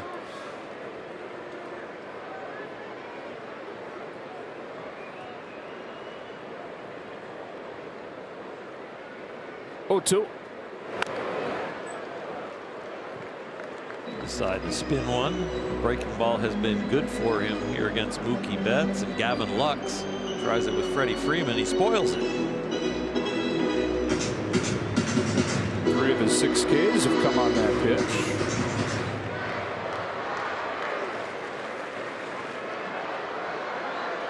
(4-2) Phillies, bottom of the 5th. Dodgers trailed this game 4-0. Position they've been in pretty much all series, chasing the Phils. And they've had some successful comebacks, only to see the lead of the tie go away. The Phillies win in the first 3. Another 0-2 to Freddie Freeman. Swatted to third. Camargo to end the 5th.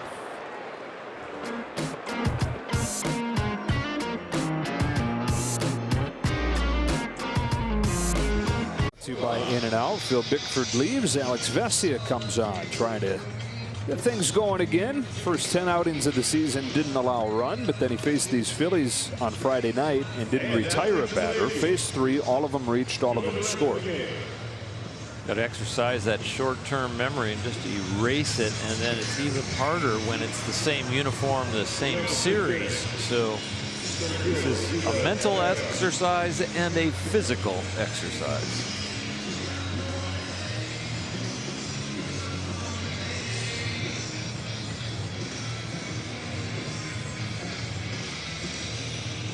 Herrera, Camargo, and Stott due up for the Phillies.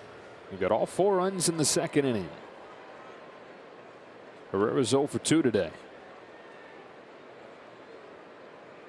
Phillies trying to do something against the Dodgers that hasn't been done in 99 years. It's ball 1 from Vesia, and that is scored 8 runs 4 games in a row against him. 1923. Brooklyn Robbins under Uncle Robbie. Wilbert Robinson, the longtime manager. Had some good teams, but was mostly known for kind of being the laughing stock. Was a good player himself and loved by his players, but also with kind of a laugh like, oh, Uncle Robbie.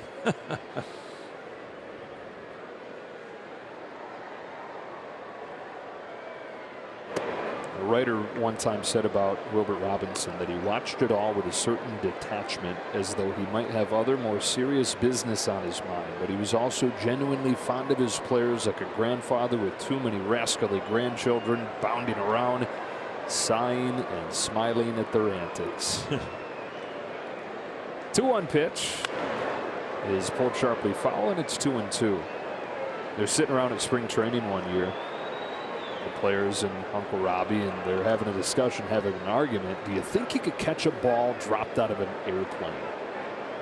Well, he says he thought he could. He was a major league catcher. At this point, he's pretty overweight, and he's in his mid-50s. Right, the eyesight's starting to go. Yeah, but the players say, okay, you know what? He thinks he can do it.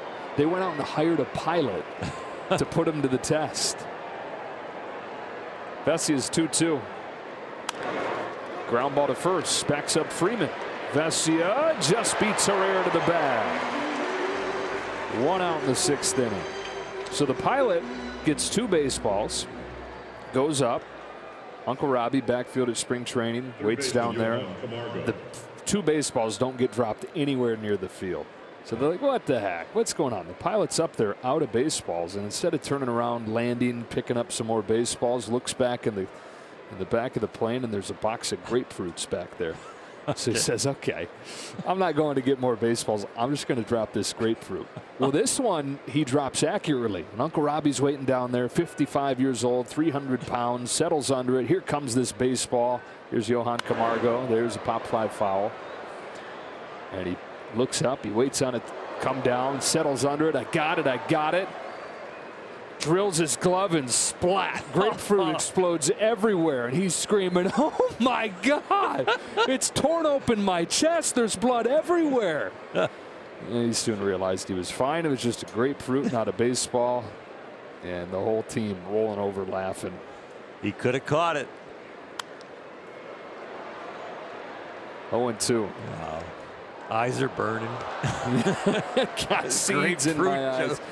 Oh. Oh boy. Argument started because a couple of years before that, there was a player that caught a ball dropped from the Washington Monument. Okay. So they said, do you think you could do even better and catch it from a plane? Oh yeah. Oh yeah, Uncle Robbie said. What about a grapefruit?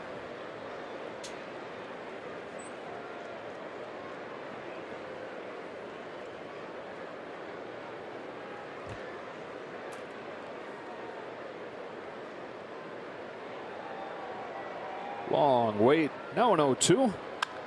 Camargo into left center field. That will split the gap and bounce up against the wall. First hit for the Phillies since the 2nd inning.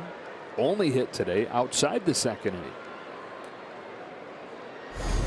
We've seen a lot of extra base hits in this series, most of them from the Phillies.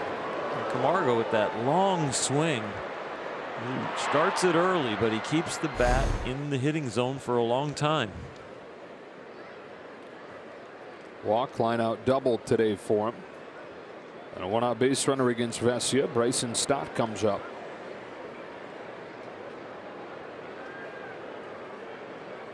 Oh for 2. Reached though on the key play of this game, the 2-out error from Lux in the 2nd. All 4 runs scored after that.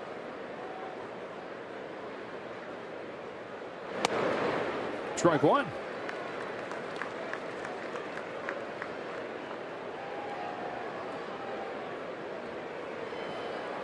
Yancy Almonte had an impressive debut the other night. Dodger debut, that is.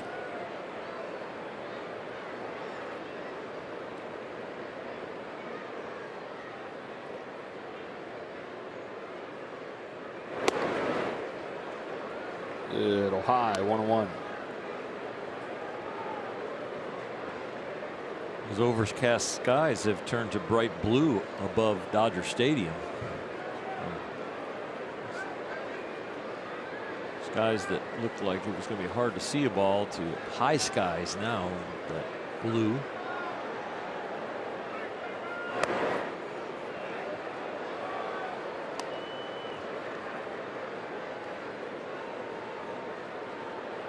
I was listening to one of the tours that the fans can take here at Dodger Stadium as I walked in the ballpark today, and found out that they made the seats blue in the upper deck to match the color of the sky.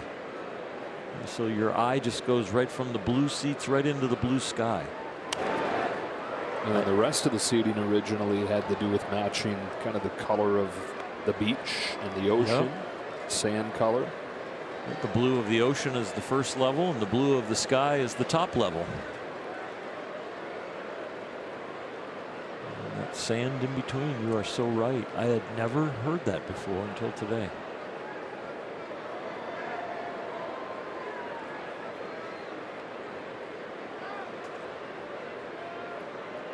Here's 2-2 from Alex Vesia to Bryson Stott. And the count goes full.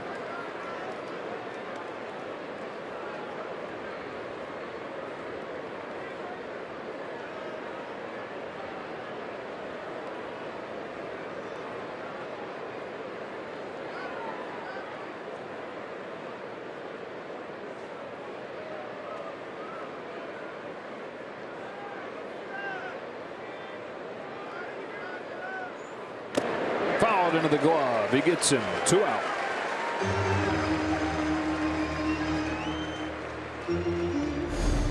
We talked about the physical and mental exercise it is to come back against a team in the same series that has hit you around. Well, it's even more of a mental exercise when you've got a guy in scoring position, but Alex rises to the occasion.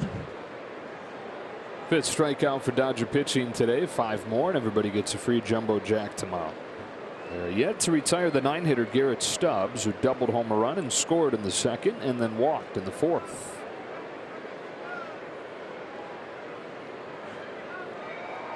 Four 2, top of the 6th. Ball 1.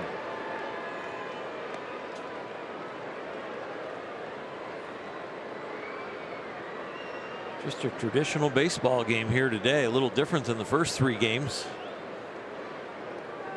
Thought we had some knockdown, drag-out fights as far as the offensive explosions on both sides for 2 and one side for the 3rd.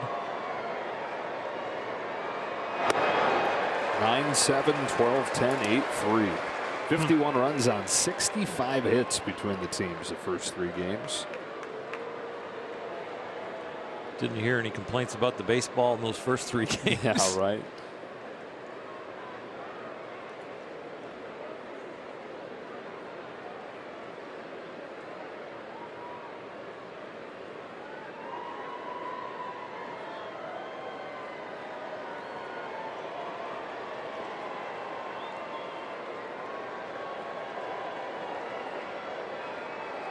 Double from Camargo. He's still at 2nd. Here comes Alex Vesia to Garrett Stubbs.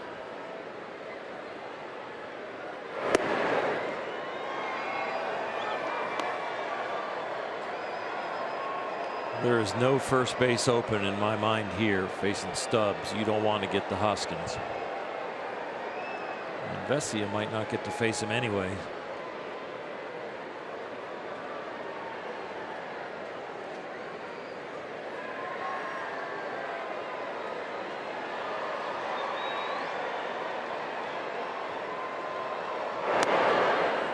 Got the call there. 2-2. Was above the strike zone for a while, but curved and dropped down just enough.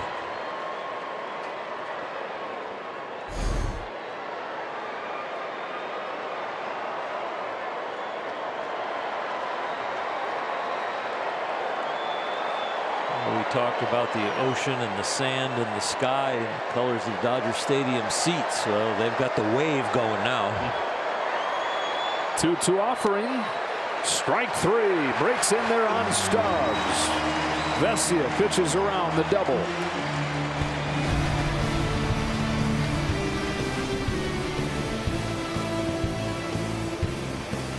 Score brought to you by your Lexus dealers. Aaron Nola, 5 innings. Dodgers have gotten a couple runs against him. Had chances for more, but he's been able to pitch around some of the traffic. 75 pitches into the outing. He's back out there ready for the 6th. Well, the hits have been on all these different pitches other than the fastball. So they've gotten the cutter and the slider and the changeup and the curveball, but the fastball has been very effective. Trey Turner. 4-2 Phillies. All 4 of those runs coming in the second. 3, 4, and 5 coming up for the Dodgers. This is the part of the order that has gotten it done against Nola today. Trey Turner's reached both times. A double and a walk. His walk started the 4th. He came in to score after that. Now it drops over the inside edge for strike 1. And a couple of those Nola breaking balls like that. Will Smith had one where he kind of questioned it, but last time the hitter sees it, it definitely looks like a ball, but it's got that late sharp break.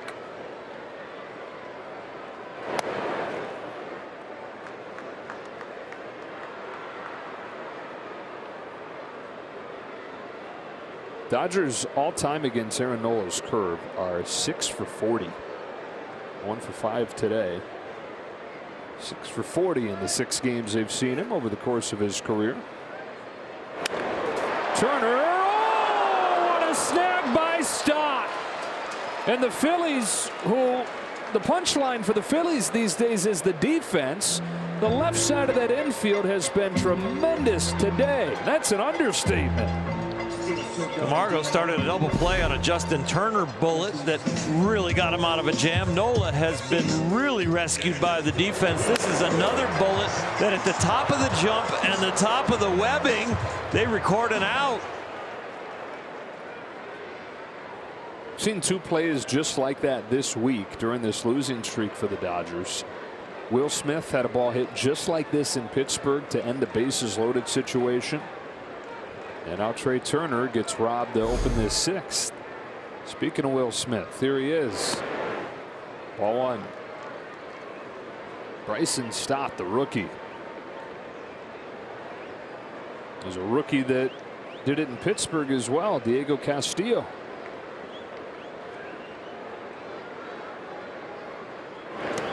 That elevation and that flow coming out of the back of his hat made it a little bit prettier. That hair is really down there. Real nice. Something about the physics of that might help. Yeah, get him kept him up there. Hang time. Centrifugal force. Yeah, that one. That led to the catch. I think it's more like jumping against gravity. Yeah, I don't know. 3-0. Is it Bill Nye, the science guy? Oh, yeah. He has job security if you're going to try. Yeah, I'm not going there. barking up that tree.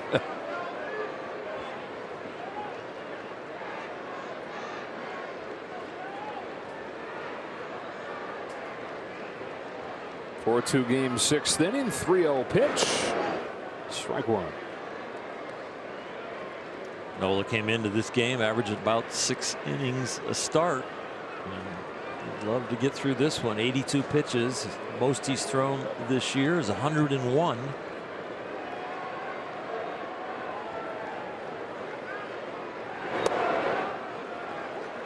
Five straight takes, 3 balls, 2 strikes.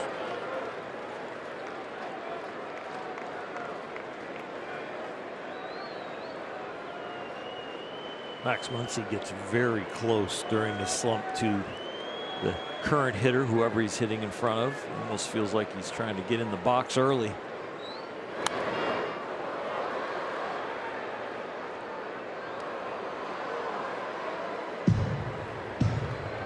Yeah, be kind of brave to get back there. You could give Will Smith some advice on what he sees.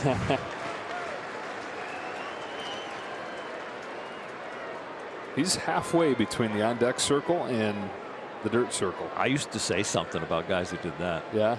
Yeah, because they're in your peripheral vision.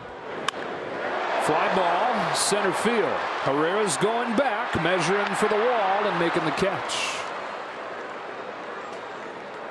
One of the deepest parts of the ballpark, hit very well.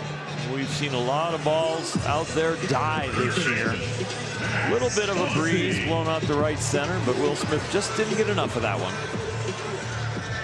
A couple hard hit balls, but a couple outs. And here's Muncy.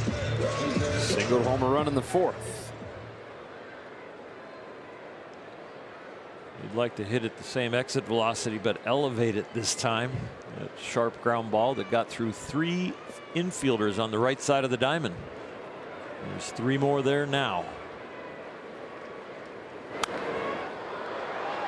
Pop fly.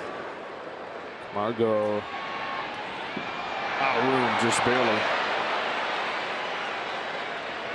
We've gone from ocean to sand to sky colors here. Now we have a net to catch the fish. Nice. We're not playing the Marlins though. Net to catch the Phillies. Yeah. And they need to. They need 2 runs to do that.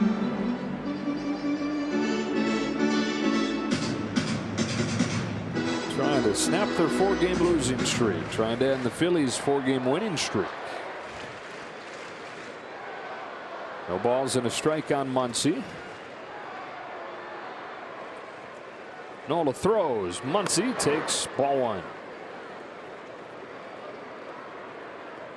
Guys who throw that tailing fastball or that 2-seamer that sinks. That's one of the hardest pitches for lefties to cover because it feels like it's going to hit them in the knee and then works its way back to the plate. And he feathers in that curveball, 1 and 2.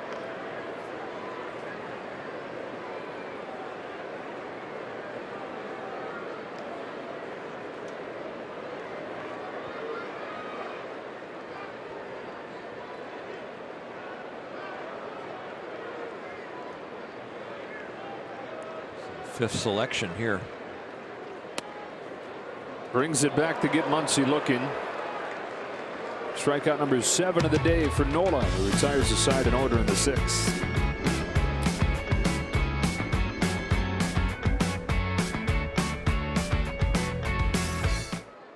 May 31st when the Dodgers take on the Pirates at 7:10 and add a 2022 Julio Urias bobblehead to your collection, courtesy of Yamava Resort and Casino at San Manuel. For tickets, visit Dodgers.com/promotions or scan that QR code on your screen. Dodgers down 4-2 to the 7th inning we go. And Yency Almonte comes into the game to pitch after a very impressive debut. 2 perfect innings, struck out 4. 27 pitches, 18 were sliders. So is he a slider man? Well, it was a very good pitch and he was locked in. Let's see that late break right there. I mean, we go to the highlights. Can we find a fastball? There's one. That slider was sharp. Former Rocky in his first year with the Dodgers. Rhys Hoskins, top of the order, and ball 1 from Almonte. Yeah, how impressive was his first game with the Dodgers? So impressive that he's the choice to face the top of the order here in a 2-run game. Granted, 2-run deficit, but one the Dodgers still feel like is there for the taking. Yeah, different reasons for different pitchers that come into the game in different spots. It might be a strength as far as a certain pitch that you like attacking this portion of the order. It might be a handedness of the pitcher. It also could be who's hot or who's not as far as where you go. Lots of different reasons that they're making these decisions. Fastball just dives in there at 97. It looks heavy. You know, a lot of spin, like when you play catch with somebody, you go, wow, they throw a really heavy ball. It's like it hits your glove and it just feels like a lead weight hit it. Count evens 2-2. And he had never thrown a sinker before the Dodgers picked him up. So he's a four-seam guy. They wanted something that better paired with his slider, which had been very good at times in Colorado. 2-2. Full count. Dodger analytics are really good at building tunnels. Mm-hmm.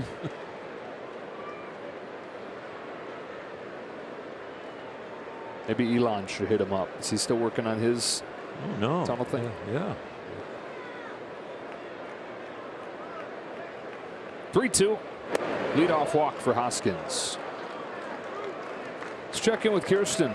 Well, guys, you mentioned Yency Almonte's slider that he used quite a lot in his last outing in his Dodger debut. And after the game, he said that that has been his most consistent pitch. And even with talking to Dave Roberts, he said that he really likes it. And he's someone that he says he is the real deal. And so he's been very impressed with what he has seen, not only when he was with AAA, but also since joining the Dodgers, guys. And he's somebody, Kirsten and Oral, that when he was DFA'd last year by the Rockies, Dodgers had interest in him then. They just couldn't quite figure out a way to make it work on the roster, the 40-man roster. And as soon as he became a free agent this winter, they made sure that his representatives knew there was interest, and that if it had to be a minor league deal, they said, make it with us. We can help you. And he came to them saying, yeah, I know you can. I've seen you up close being in the division in recent years. And when he didn't have a major league deal materialize, Dodgers were his first choice. No balls, one strike on Alec Bohm. And now 1-1. Organizations develop reputations with how they treat their players, what's it like to play over there, and those rumors spread really quickly. They did in my day, but they do even more now with texting and social media and the way the players are all kind of intertwined. So when they watch guys like Bickford, Vesia, and different guys that have come through here and seen, not only is it a fun place to come and they treat you right, but boy, they fix people really well and turn careers around. It makes it very easy to recruit guys. You even find guys that'll take less money to come and play for the Dodgers, or even take a minor league deal over a major league deal, knowing that you really got a good shot to have some significant upside compared to going somewhere else. Almonte's 2-1 is tap foul. 98 with sink. There's a guy that wore a Dodger uniform. A couple of them that were that. You know, Kevin Brown, Darren Dreifert. Big, heavy fastballs with great movement and high velocity. Alejandro Pena is another guy. 2-2. Late swing to protect. Throwing 96 to 98. I'm not sure that's late. I think that's just what happens. Just the timing. Yeah. Within the context, it's late.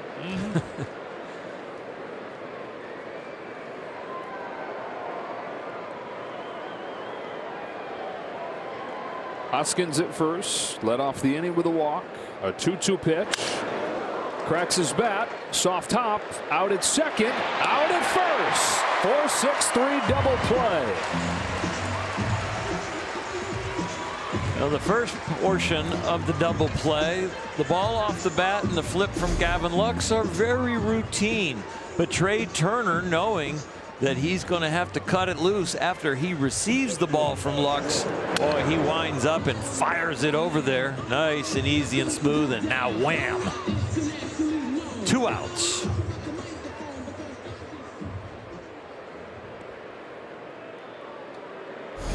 Second double play the Dodgers have turned today.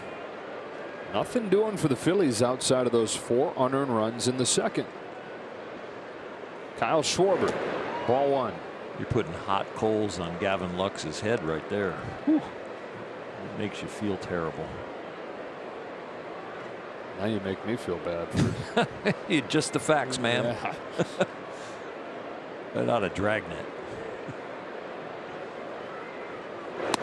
Good pitch. 1-1 on Schwarber, who has walked and gotten hit by a pitch.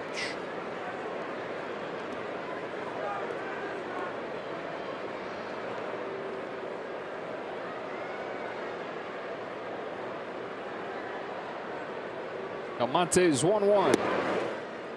Nothing but sliders so far to Schwarber.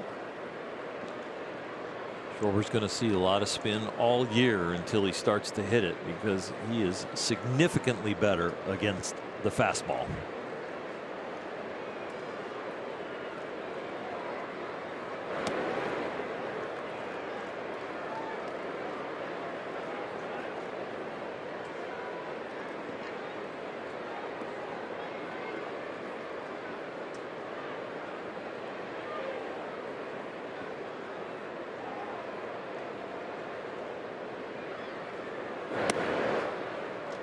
Second walk of the inning. On the season, when you include the AAA numbers, Almonte 29 strikeouts, 3 walks. So coming into this, he had 29 to 1 strikeout to walk ratio, but has issued a couple in the 7th. The inning kept alive for Nick Castellanos. The way these Phillies have been swinging the bat in this series, I mean, anything can happen. Walk in a blast, bloop in a blast. You got to get this last out and get in the dugout.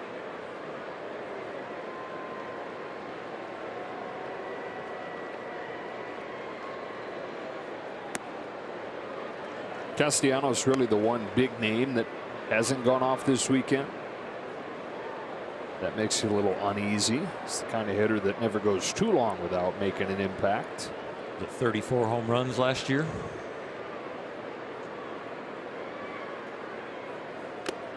Fouls this one off, 1-1.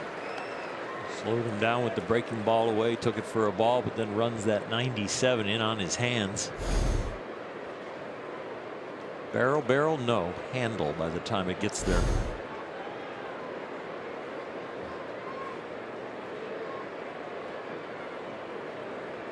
Almonte's 1-1 is at the knees, but low. Good call, Joe. There was a good call here and a bad call somewhere else.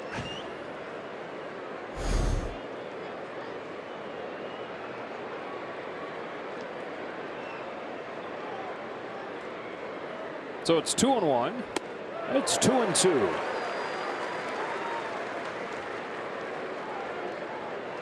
I like that slider. I know he might think he hung it, but that one that looks like it's going to be a juicy fastball about waist high, and then he kind of runs it off the plate from a little lower arm angle and getting to the front of the ball and spinning it. Doubles up on it. Castellanos lays off. You can just see the difference there, because there's no real stimulus to swing the bat. It's low and it's away, where the other one was, wow, that's the right height. Oh no, it's wide. Sometimes a pitch can be too good. Schwarber will take off with his 3-2 pitch. High for ball 4, and he's walked 3 in the inning.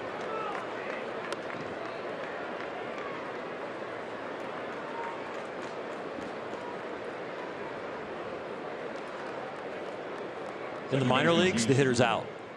In the major leagues, they take those sliders away. You know, when a major leaguer is check swinging, a minor leaguer is free swinging.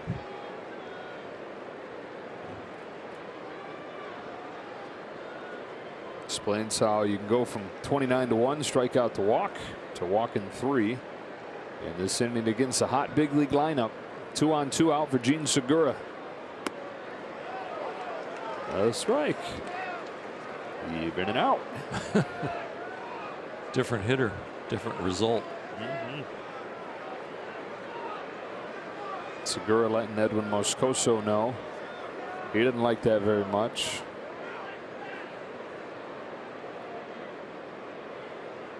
There's a certain level of big league hitter that you respect when they argue a strike, and one's in the batter's box right now.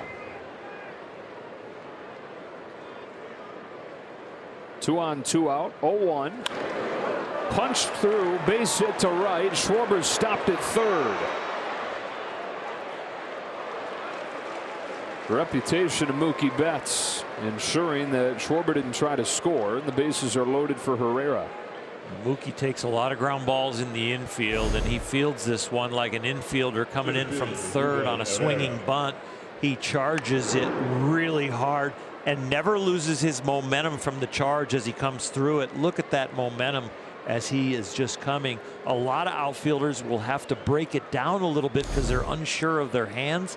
Not Mookie. Very aggressive, continuing that momentum through the ball. Daily work on, you mentioned the ground balls, daily work on ground balls in the outfield too.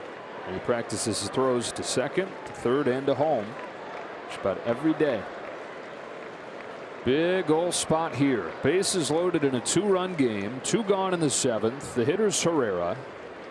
Almonte fires, and Herrera cuts and misses at a first pitch slider.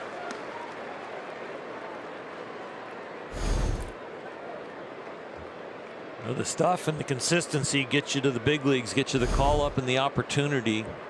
Now this is a portion of the game where you really have to show your poise and make some pitches with the pressure on.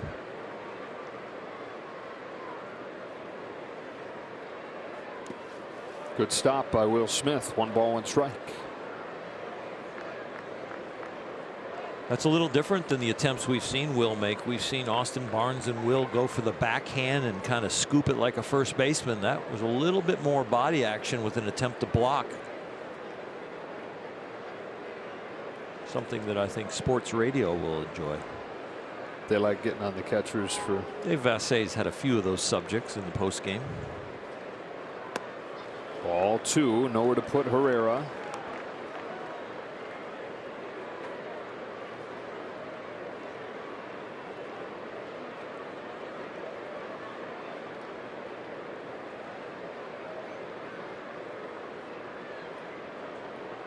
Right now Yency thinking his lucky stars for that double play ball. The other 4 hitters have reached 3 walks and a single, but no damage to this point. Bases loaded, 2 out, and a 2-1. Wow, he swung at a pitch that did it go through his legs? I think it did. Oh my gosh. He's thinking fastball. He's throwing it as soon as the ball leaves his hand. And boy, I think this does go between his legs. It does. That is amazing. That's the first time I think I've seen that. Will Smith with the backhand also. If that were to hit him, by the way, it is still a strike. For sure. 2-2 pitch.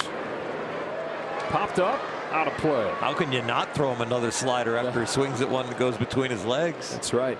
Tell me where the hole in Odubel Herrera's swing is. Between his legs. Yep. Forget the back foot slider. Let's go between the legs slider. What's the hole? 5 hole. Exactly. That highlight will play for a long time.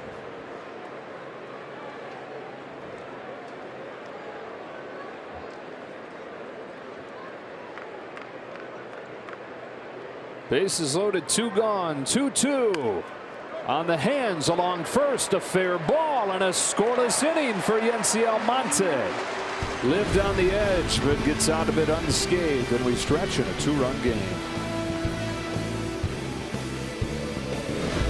Dodger Baseball on Sportsnet LA is brought to you by the 2022 Ford F-150 truck and your Southern California Ford dealer, where the future comes standard. 4-2 Phils, bottom of the 7th. Dodgers trying to avoid a 4-game sweep. Justin Turner to lead off, then Bellinger, then Taylor. Dodgers haven't been swept in a 4-game series at Dodger Stadium by the Phillies since 1985, when you did all you could to make that not the case with 6 shutout innings, but a no decision. Phillies beat Fernando and Rick Honeycutt in that series.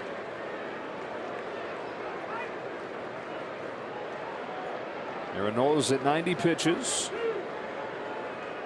1 ball, no strikes on Turner, who is 0 for 2. 1 ball, 1 strike.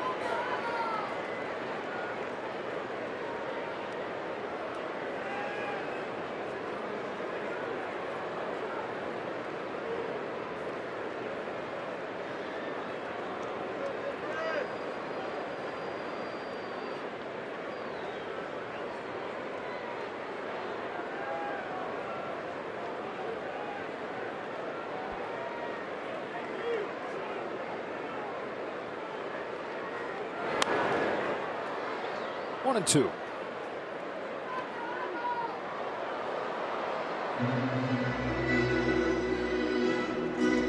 after today. 4-game series with the Diamondbacks starting tomorrow.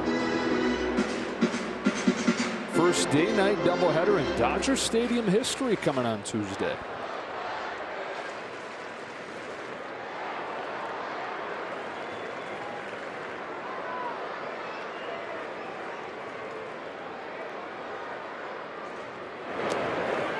D-backs right now are in a 2-2 game against the Cubs, top of the 8th inning. Arizona, since taking 2 of 3 from the Dodgers, has the best record in the National League. 15-8 after a 3-8 start. They've done it with the best starting pitching in baseball. So that's who the Dodgers will see beginning tomorrow. Madison Bumgarner starts the series opener against Tony Gonsolin. Full count on Justin Turner.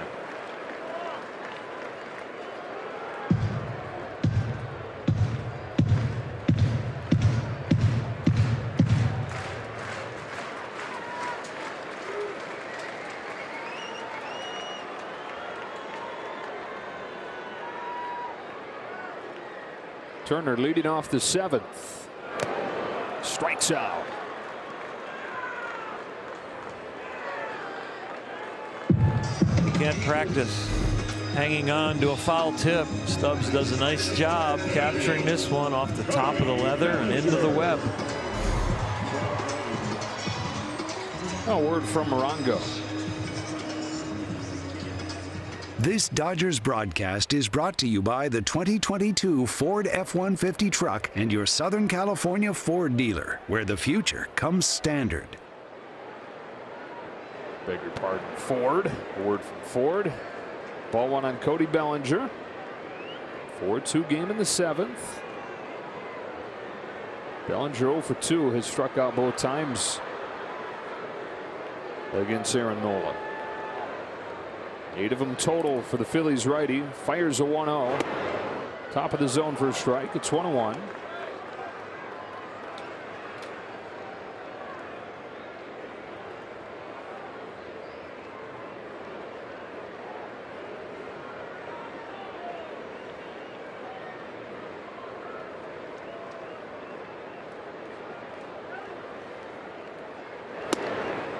Ball 2.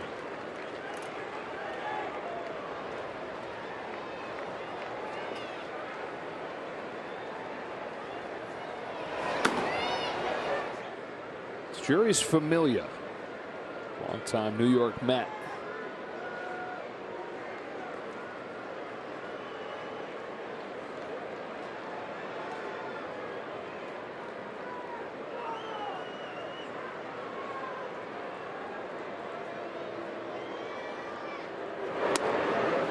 Drops curve in there, 2-2. That curveball's been a nice resource for Nola. He's fooled a lot of hitters. It's mostly been right-handers where it's dropped in like that inside to them, but that one catching the outside corner to Cody Bellinger. 101 the high of the year. Looks like he's going to go by that.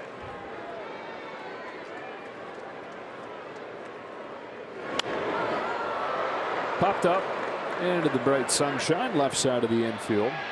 Camargo's got it, and Bellinger's the second out.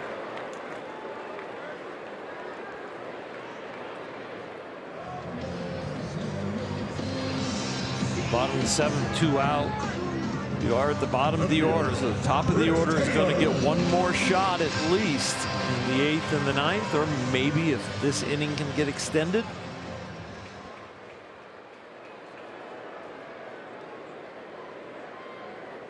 Ground out and a walk for Taylor.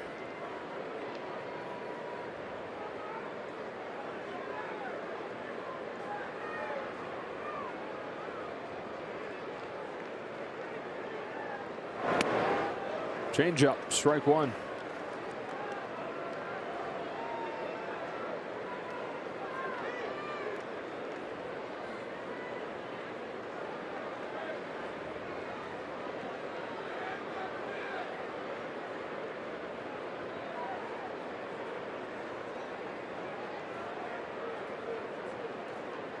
Nola's 0-1. Taylor grounds it foul, quickly 0-2.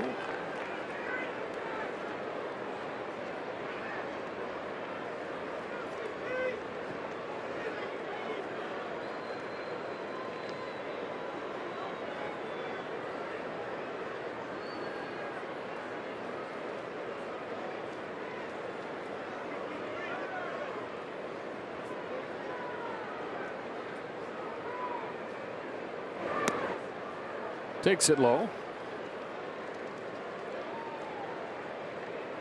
Well, Taylor started the 5th inning with a walk against Nola, but he's retired 8 straight since then, including 4 strikeouts.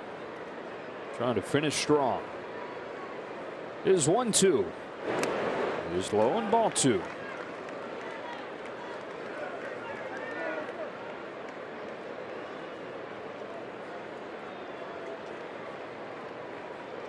Familia just ready and waiting and just standing and watching right now.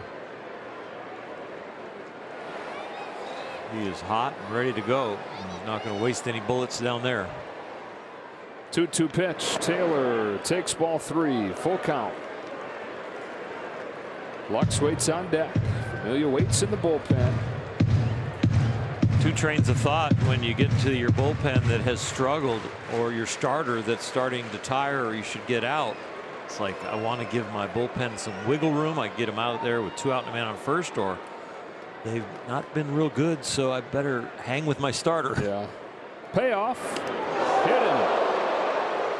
Those ones are no fun. You're already going to reach because it's going to be ball 4, but clips him, and that gets the tying run to the plate and probably gets the bullpen into the game.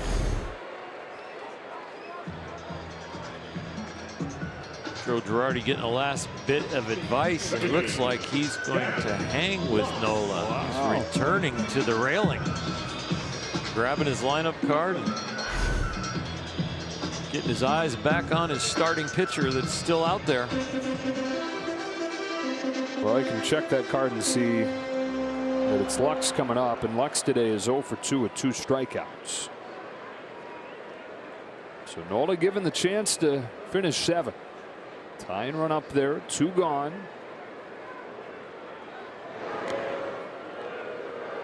The 100 pitch mark has always been a landmark, and it's more of a firm landmark in this generation. But in generations prior, it was the time when you started to really watch your starter, and you really didn't worry about the pitch count as much if there was no traffic, but it did start to enhance your decision if there was traffic.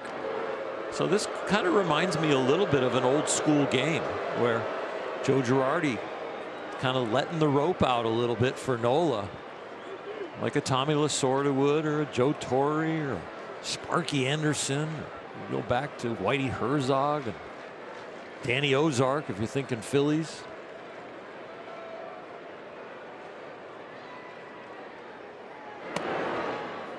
Strike 1.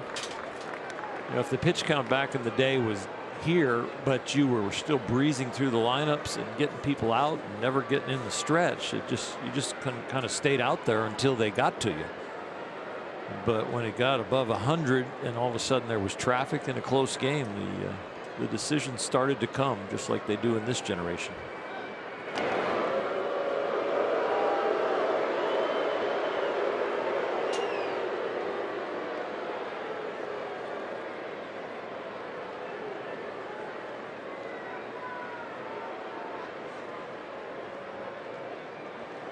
Taylor at first. Got hit by a pitch. Nola to Lux with an 0-1. There goes Taylor. Pitches outside. Throw down, not in time. Second stolen base of the day for Chris Taylor. 3rd for the team. Stott wants the Phillies dugout to take a look at the video. I don't think it would be on a tag before he got to the bag, but did he come off? The leadoff walks that were 4-pitch walks from Nola earlier in the game. Trey Turner stole a base after his 4-pitch walk, ended up scoring.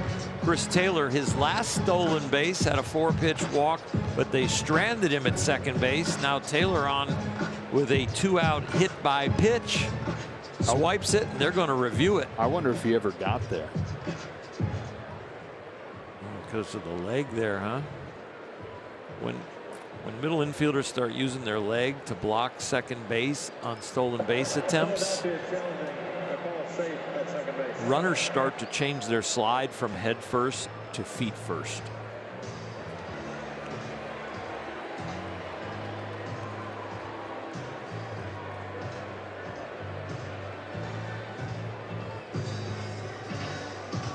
They are reviewing this. Call is safe, and based on this view, it may be hard to overturn it. Yeah, I think it's very hard to overturn it with the hand and the dirt and the bag all of a sudden becoming one.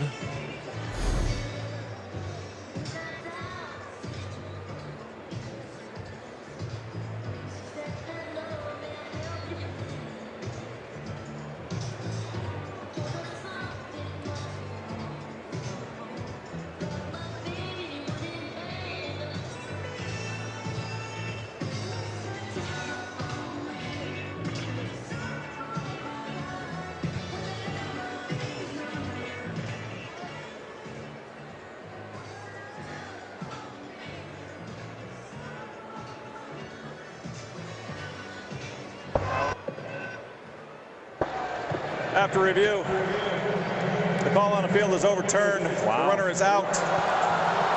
Philadelphia retains their challenge. So Taylor is out, unable to get his hand in there.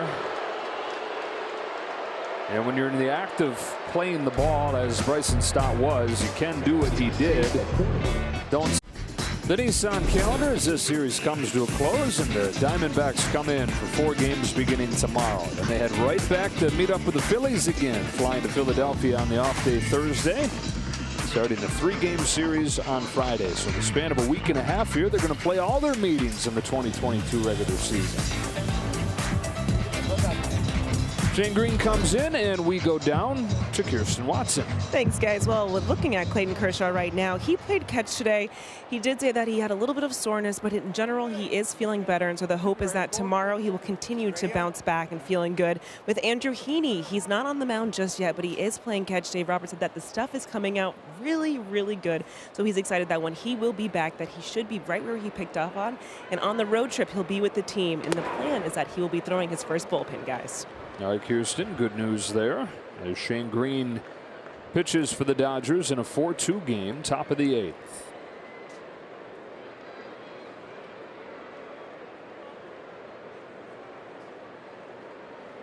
Pitched in 9 games for the Dodgers last year. This is his first game in the big leagues this year.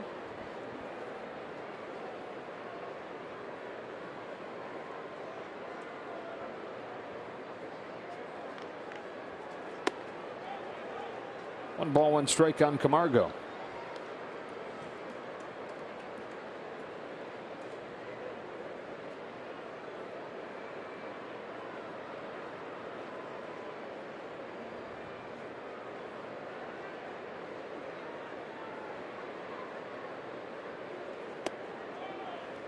Two and one.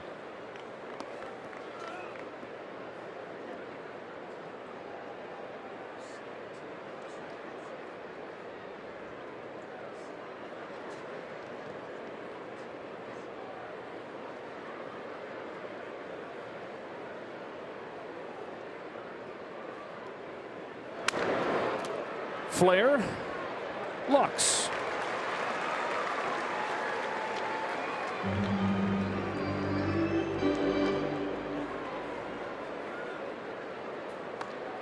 Shortstop, number 5. Disappointing that the review went against the Dodgers with Chris Taylor's attempted stolen base.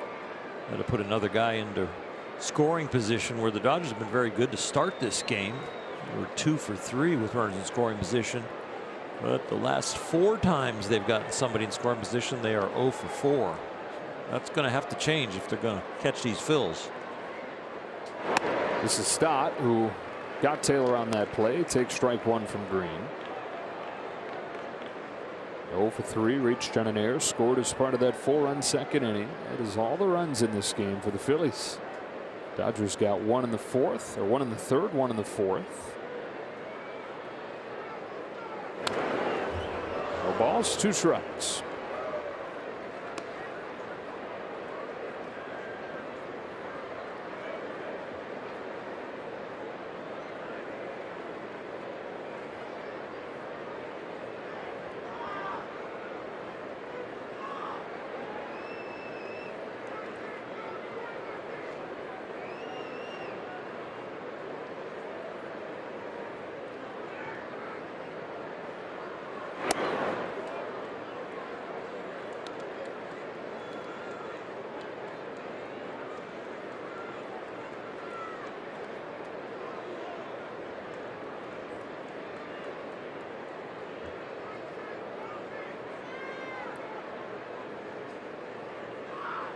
The 1-2 gets in on him, fly to right. Mookie Betts. Shane Green, 2 up and 2 down. Little cutter in on the lefties. Doesn't have to move a lot as long as you've got something that moves in the opposite direction. Catcher number 21, Garrett Stubbs. For the former all-star closer. The Detroit Tigers in 2019 was a key pickup of the Braves that summer. Now in his 8th major league year. Looking for a 1-2-3-8 as the 9-hitter Garrett Stubbs comes up. For the Dodgers in the bottom of the 8th, they'll have the top of the order. Betts, Freeman, and Turner. Into that Phillies bullpen.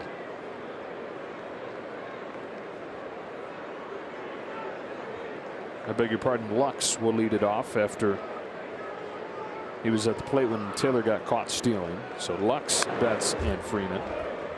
1 ball, 1 strike on Stubbs.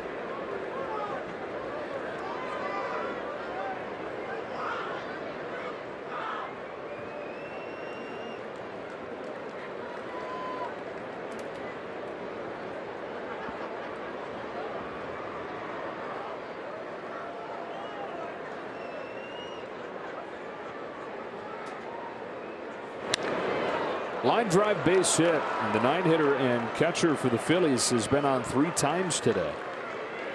2 hits and a walk, and he turns it over for the top of the lineup. They get a hit out of the DH department, which they don't have Bryce Harper today. Number 17, Rhys Hoskins. They get 3 base runners out of the catching department where there's no real Muto. They've ham and egged it very well in this series.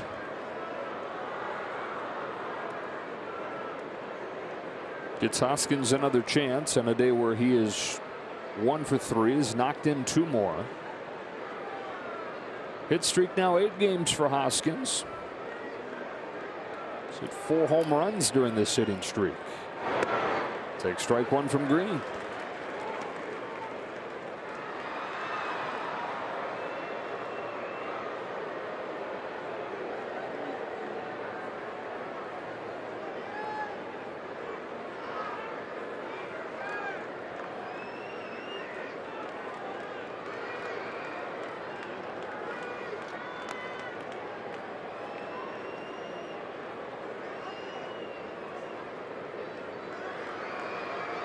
Both these teams have had their running shoes on.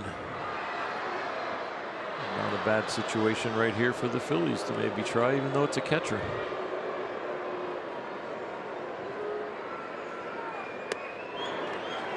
Other than 2.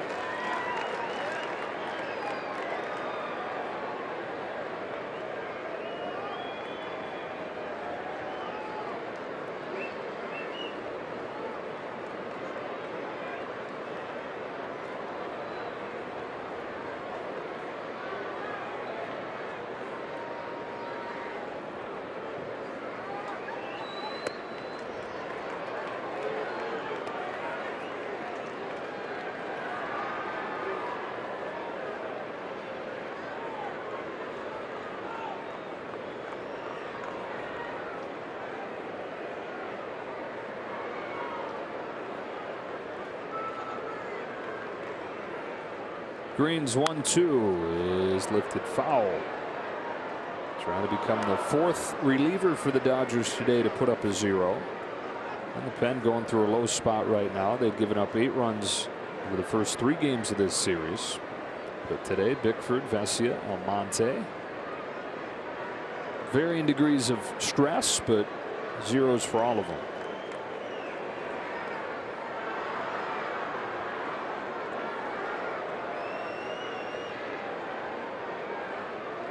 Green to Hoskins with another 1-2.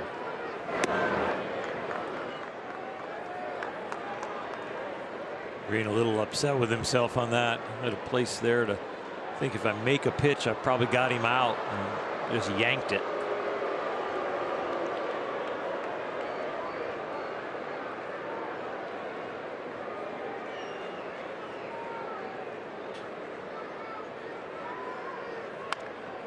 Grounded to third for Muncy. Goes to second. That's the inning. To the bottom of the 8th we go. 4-2 Philadelphia. Coming up on Access Sportsnet Dodgers after the game, we'll talk about Michael Grove's Major League debut. And can the Dodgers get enough runs to pull off a late inning victory, Jim? How about a walk-off? Good thought. We'll see you after the game. It's Joyce Familia that comes in for the Phillies. 4-2 Philadelphia. Bottom of the 8th inning. 9-1-2 coming up for the Dodgers. 99% of the time it's a fastball or a slider, and a lot of times it's a fastball. Familia, when he's had trouble, it's getting to put people away. He throws a lot of fastballs even with 2 strikes. So Dodgers are going to have a chance. If they're going to come back in this one, it's probably going to be in this inning hitting one of the heaters from this guy. Dodgers got 2 runs against Familia on Friday night. Give up the home run to Justin Turner.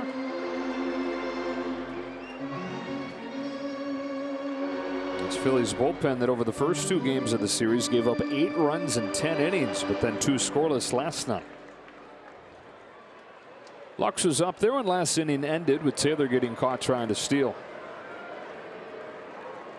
Tough weekend for Gavin so far. 0 for 9, 5 Ks. Nola got him on strikes both times. So happy to see anybody else. Familia misses high, ball 1. When Familia falls behind in the count this year, he's thrown about 95% fastballs. So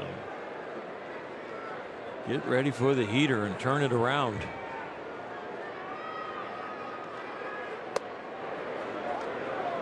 Ball 1 strike.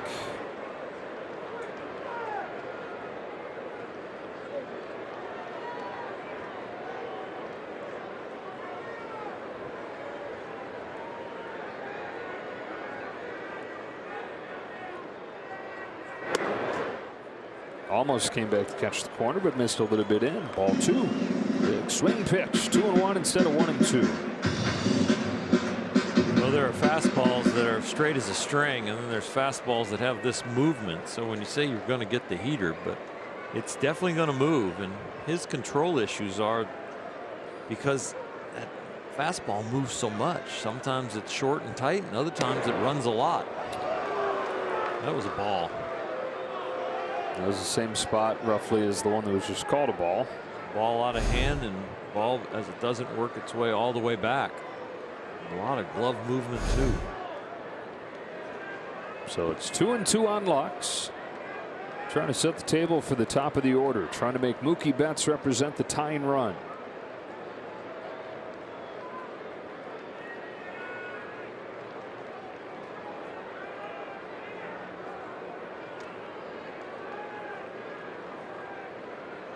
Mentioned how often he throws the fastball when behind. Well, even with 2 strikes, he throws the fastball 80% of the time. Here he comes. Very high and outside with that fastball. And the count is full.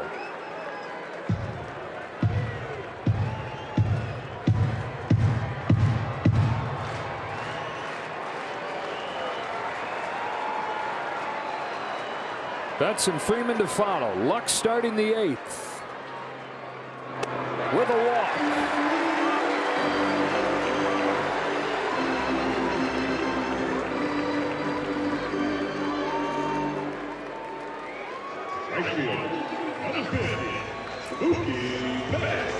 And so here's Betts, who has homered in back-to-back games.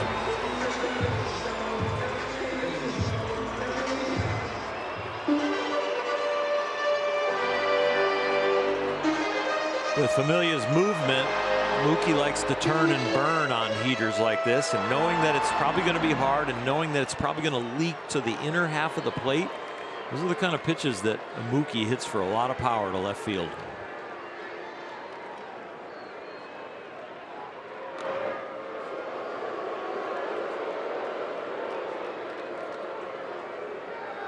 I don't think this is a situation where Gavin Lux and Dave Roberts will be aggressive with the stolen base. I think they're going to let these boppers swing.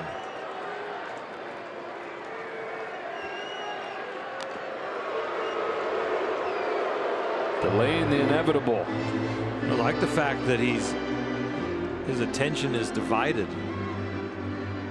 A chance to have the ball slightly elevated, maybe not quite as much run on it. Less stuff when he's worried about the runner.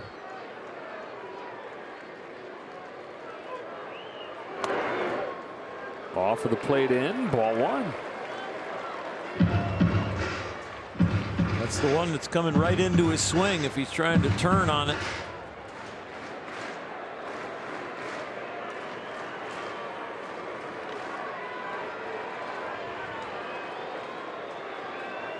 Down 2 in the 8th. Leadoff man on. 1-0 pitch to Mookie Betts after the 3rd throw over to check on Lux.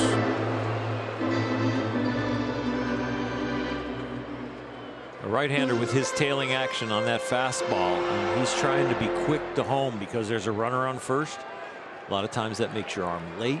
Really hard to throw the ball away to a right-handed hitter. So Mookie can look middle in. It looks like he's even off the plate a little bit to give himself some room.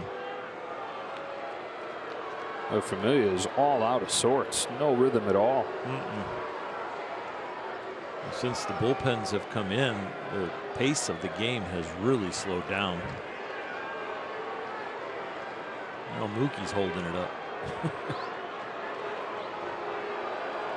Do the little dance. Everybody ready again for this 1-0. Ground ball. That one scooched by. Into the corner. Lux is flying. Headed home.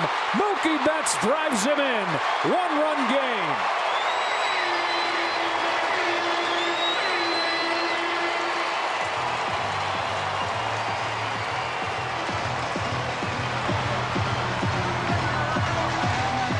Some real smart hitting from Mookie. Backed off the plate a little bit, gave himself some room, and of course that ball came into him, and he does turn and burn on it and shoves it down that line, hitting it. And Gavin Lux going around, easily scores. Mookie didn't elevate it and hit it over the wall, but he got it down the line.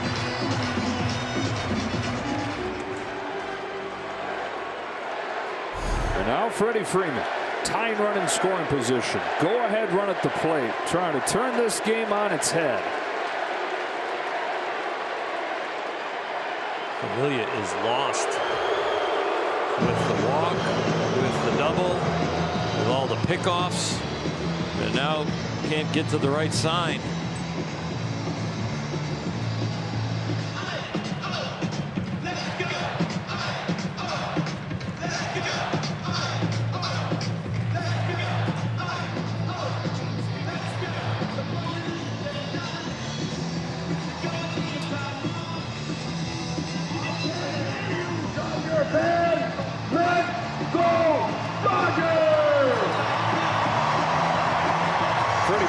Been one of the best hitters in the National League with men on base. Seen a lot of Familia through their careers. He's homered against him twice.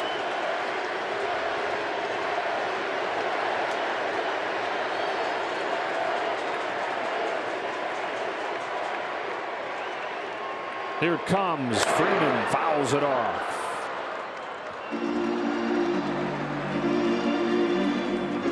Lux wasn't in scoring position, but Mookie drove him in. Dodgers today with a man in scoring position, 2 for 7. Mookie is that guy in scoring position now. Home run and a double for Betts. Freeman, who's 0 for 3, waits on this 0-1. 1-1.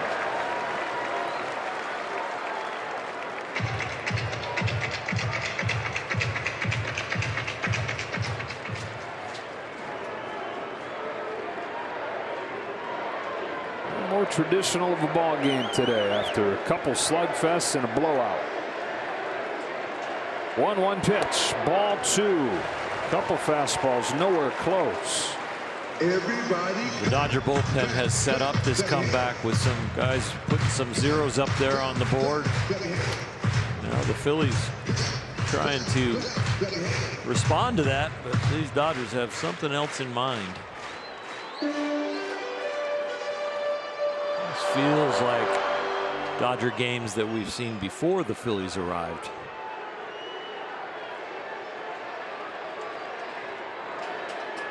Here's the 2-1. Freddie Freeman takes ball 3. It feels a little bit like the first 2 games, right, where they rallied late, either tied it or got close after trailing large. They trailed 4-0 here. It's down to 4-3. And it's 3-1 on Freddie Freeman.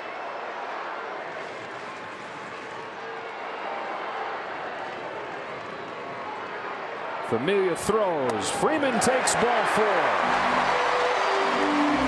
Familia just doesn't have it. And he's bobbing and weaving with his head, checking Mookie Betts. Mookie's not going anywhere with 3-1 count already on second with Freddie Freeman up. I mean, he needs to be staring in at the glove and trying to throw strikes, not hold the runner at second. They have a left-hander in Brad Hand warming. I don't know how you feel, but for me, it's surprising to me that they haven't just said, okay, cut your losses. This guy doesn't have it. We got to make a change. I think you're right. Let him stay in. Now it's a righty and Turner due up, but and a righty behind him and Will Smith, but still, you got a righty on the mound that really does not have a breaking ball, and the fastball is high to the arm side most of the time. And it didn't have to be Hand that you got up. You got a bunch of right-handers down there.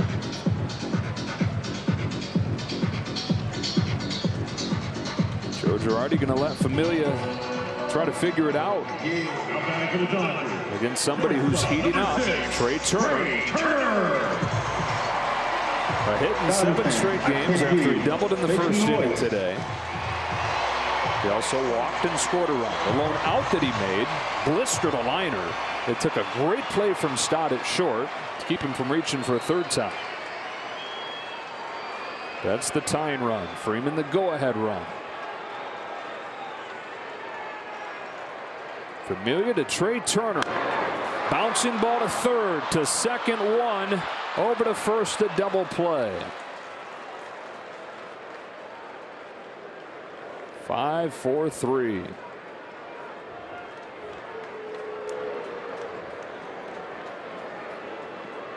He hit it hard, and he is feeling good at the plate. So he's letting it loose right away. He gets the same type of pitch that Mookie got and doesn't get it down the line to the left to the 3rd baseman, and that is very routine when it comes to a double play.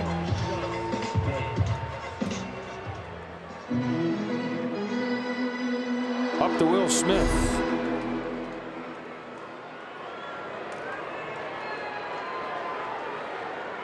That's at 3rd, 2 out.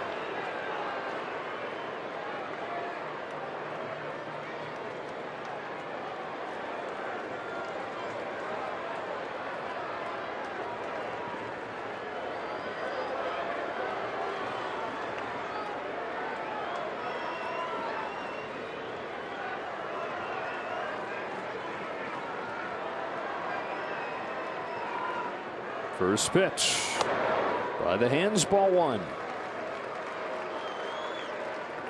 This you figure will be the last hitter for Familia, one way or another. Left-handed batting, Muncie's on deck. They have the lefty hand ready.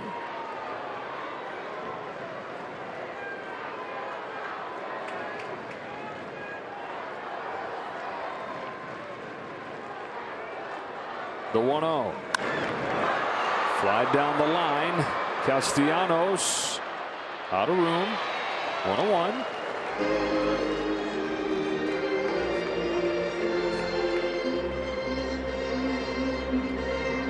Will Smith with that inside fastball, just trying to get a base hit. If he was trying to turn and hit a home run, he'd have been turning. That foul ball would have been pulled down the line, but he was staying inside it and trying to hit a line drive to right center. How about those numbers with runners in scoring position? The approach and the ability will lead to numbers like that. On 1-1 from Jerry's Familia. Smith goes up the middle. Segura's waiting. His throw is in time, and the inning is over. Well positioned to take a hit away. And the Dodgers get one, but trail by one. On Tuesday in a doubleheader against the D-backs. 2 different games, 2 different jerseys presented by Advance Auto Parts. This isn't a full stadium giveaway and only available at Dodgers.com/Mexican Heritage, or scan that QR code on your screen. 4-3. Dodgers trailed this game 4-0. Single runs in the 3rd, the 4th, and the 8th. And here we are in the 9th. Shane Green out there for another inning. Alec Bohm will lead off. 2, 3, and 4 coming up. Dodgers have Muncy, Turner, and Bellinger. Muncy, Justin Turner, and Bellinger. Due up in the bottom of the 9th inning. Corey Knebel, the old Dodger, got the save on Thursday night, is getting loose. Chip away, you get a run closer. Now you've got a shutdown inning, making it exciting bottom of the 9th. Base hit, first pitch. Bowman to center field. His second hit of the day. Bowman says that's enough of that idea. Yeah. Number 12, Kyle Schwarber. Fastball, line drive right back up the middle, just like you're hitting in the cage off a machine.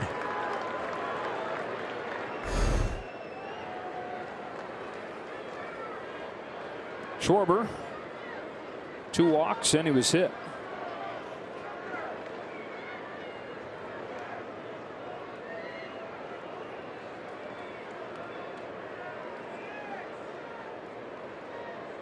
You might see Green go to some off-speed stuff here. They've been giving Schwarber a heavy dose of spin. Fastball and the cutter are something that he likes.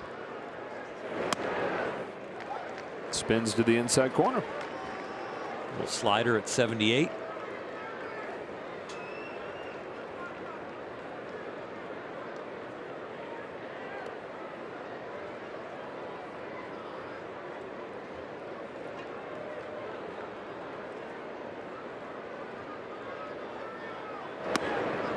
Change up low.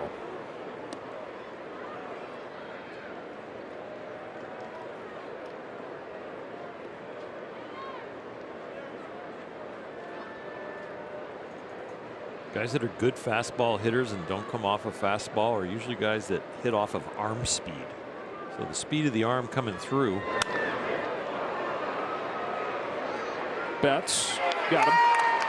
Speed of the arm coming through is one thing, and if it comes out of your hand the same speed as your arm, they are right on it. But when it comes out a different speed or a different break than your arm speed, then they get fooled. It's the super high level hitters that can do both. Runner first, one away for Castellanos. 0 for 3 with a walk.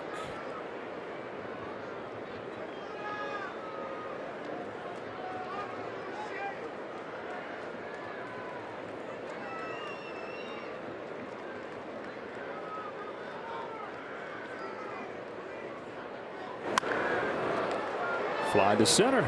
No big deal for Bellinger. 2 gone here in the 9th.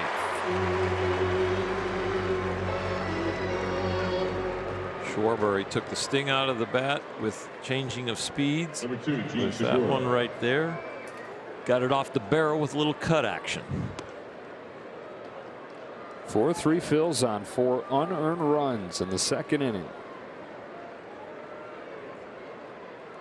Dodgers have scratched away 3 one-run innings, 3 in the 3rd and the 4th and in the 8th. Green trying to keep it right there as Gene Segura pokes the first pitch foul. Tony Gonsolin tomorrow for LA. Madison Bumgarner for Arizona. He, like just about everybody in that staff, having a great year. Although Arizona just dropped a series to the Cubs, 3-2 the final score. And the finale.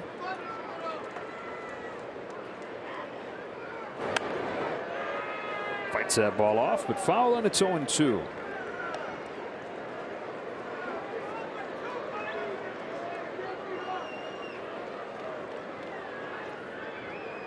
Two batters into the game in St. Louis. 2-0 Cardinals on a home run from Paul Goldschmidt off Carlos Rodon. 4 batters after that.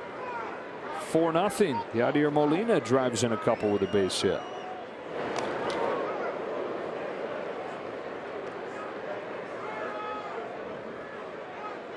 Already the most runs that Rodon's given up as a Giant. And out of the first. Can you imagine if Molina and Pujols, they retire and then they come back for a Legends game in a day or a year or two? I ain't pitching to them. They're taking this too serious. Yeah. It's just like fun for the fans to see in uniform again. Hey, today Wainwright and Molina become the all-time most paired battery. Yeah. In front of, who would know? I mean, we can find that very simply. I just can't tell you off the top of my head. I've just lost my internet. I can't do it. Swing and a miss by Segura. To the bottom of the 9th we go. Fasten those seatbelts. Dodgers down 1. Muncy, Turner, and Bellinger coming up. It will be very satisfying if the Dodgers can come back and win this one, especially after dropping the first 3. Stay away from the record book by getting swept in a 4-game series here at home. Corey knows them well. They know Corey well. Roman Quinn into the game defensively. He's in center. Odubel Herrera moves over to left. Schwarber comes out. Well, the Dodgers made things interesting against Knebel on Thursday, that's for sure. They had a base hit, a couple walks, loaded the bases, but could not score. Max Muncy comes up here. Max loves to hit the heater, and we talked about it with Familia. With Knebel, about 70% of the time, the first pitch he throws you is a fastball. If you get one, it's not time to be patient. RBI single for Muncy back in the 4th inning. Couple strikeouts around that. They trailed 4-0. Looking for their biggest comeback win of the year. First pitch of the 9th inning is a strike. It shows you what they think of Max Muncy when you throw 70% fastball first pitch, but you know you got an outstanding fastball hitter up there. Breaking ball.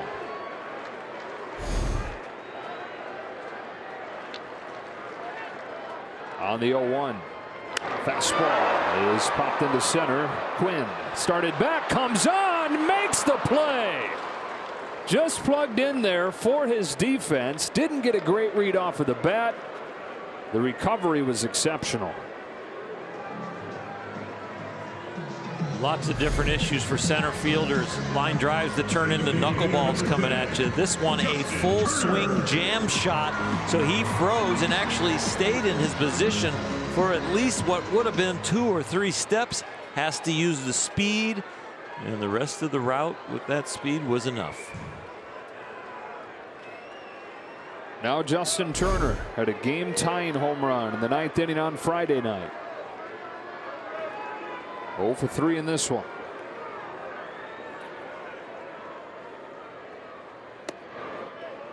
Strike 1.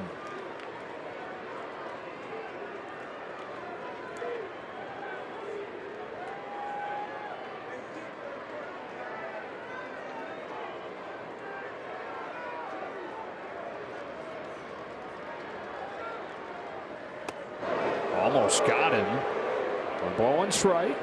Bellinger waits on deck.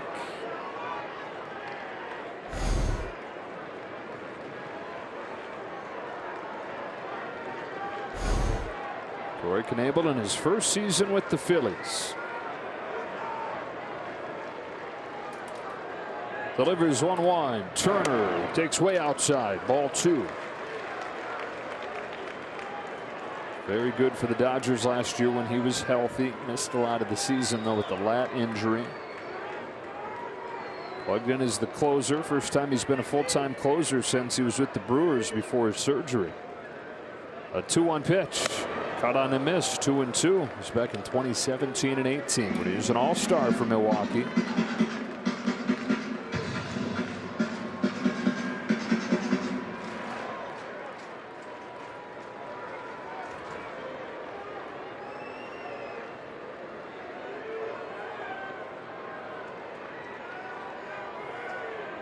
He's home with a 2-2. Turner climbs the ladder to get it, but routine for Castellanos, and they're down to their last out. The way the ball is not traveling this year, we're seeing a lot more fastballs with 2-strike counts where the pitchers are pitching to the large part of the field. And again, right there, high fastball away to Justin Turner, pops it up. So it'll be up to Cody Bellinger, who is 0 for 3 today. 2 for 16 in this series. One of those 2 hits a homer. First one from Knebel. Off speed at the knees, strike 1.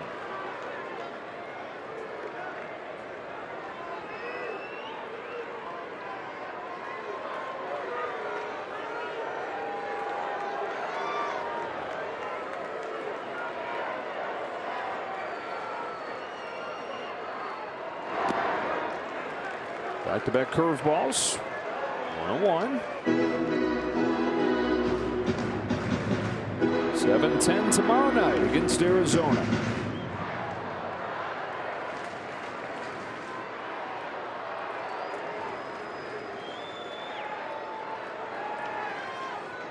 On a 1-1 pitch, Bellinger takes strike 2.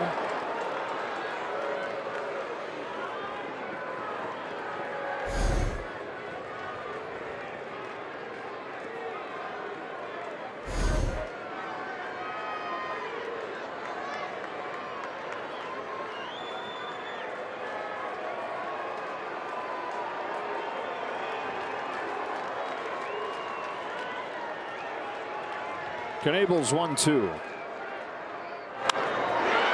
to right, base hit Bellinger. Went up to get the fastball. It's all the way to the wall. He keeps on flying for third, and the tying run is 90 feet away.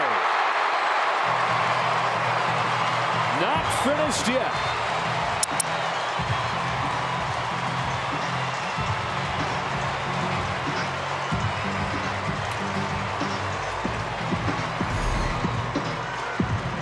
Ball goes all the way to a wall, and with Cody's speed, you've got to make sure you get 3. When you're at second, you're already in scoring position, but there are a few more ways to score from third. Maybe you keep Knebel from throwing a breaking ball in the dirt now because you reach third. Maybe an error ties the game. Whatever it is, the Dodgers have a better chance with him standing over there than if he was on second. And it will be up to Chris Taylor.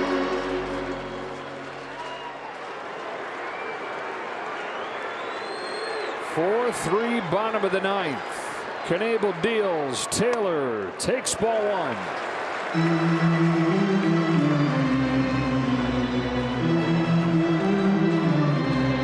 Last 6 times they've had a runner in scoring position, they have not gotten a hit. You need to change that right here. They are down to their last out. Here's the 1-0. Taylor leaves it just upstairs. 2 balls, no strikes. Gavin Lux on deck.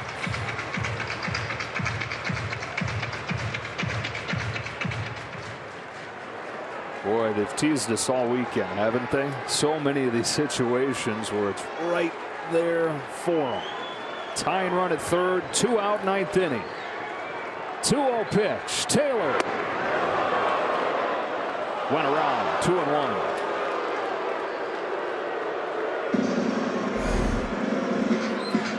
Stays like this, 3 of the 4 games have been decided by 1 or 2 runs. So, yeah, you got a chance to get swept, but you were in all of them.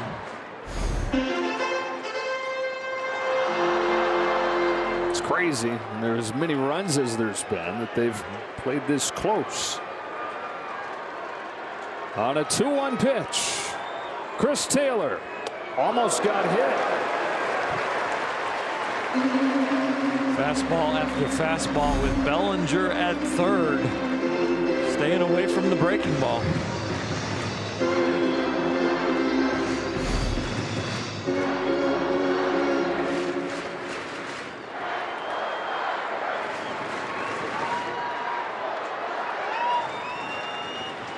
The 3-1.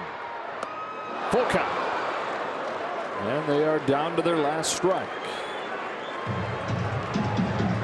Stubbs is just sitting right down the middle. That one ended up blowing away on the corner, but they are just going strength against strength and saying, here's the target in the middle, and just throw it, big fella.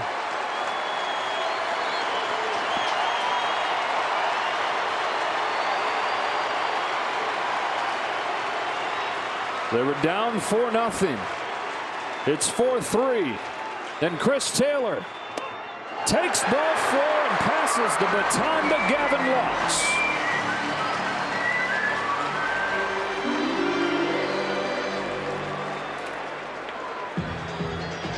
Tying run at third, winning run at first. And Lux, who has struck out twice and walked, comes to the plate. Then how fitting is it that Lux is in the middle of it at the end of the day when the 4 Phillies runs came thanks to Lux error. All unearned because of that error, but a massive opportunity to atone and make that a distant memory.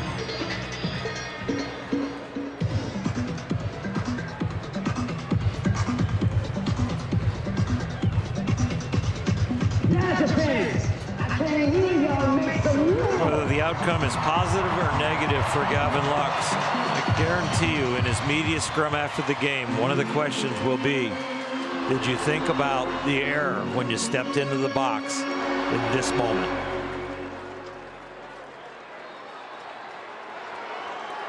Two on, 2 out.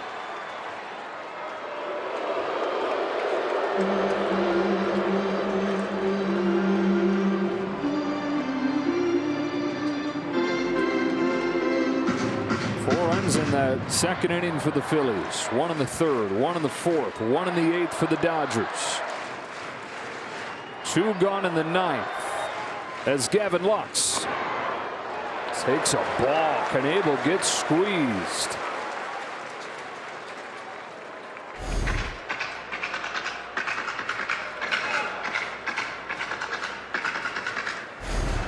They're going to still check on Chris Taylor, make sure he's not running. He's already gotten a couple of bags. Well, 1 made it and 1 was so close. The Dodgers would like to see him run on a double. 2-0 on Lux. Mookie Betts waits on deck.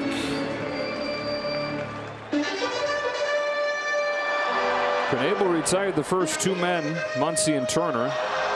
Bellinger kept it alive with a triple. Taylor earned the walk. Put the pressure on the plate of Gavin Lux. Tying run at third, winning run at first. Knebel to the plate with a 2-0 pitch. Gavin Lux takes a strike, 2-1. Little teardrop gets him back in there. That is a real gutsy pitch with Mookie Betts on deck.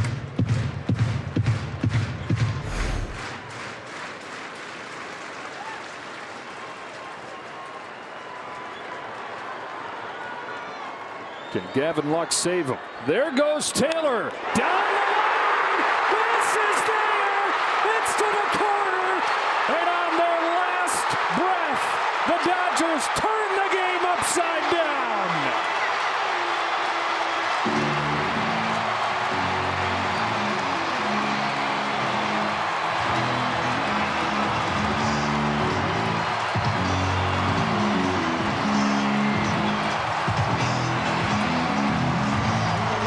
From goat to hero, all in an afternoon's work.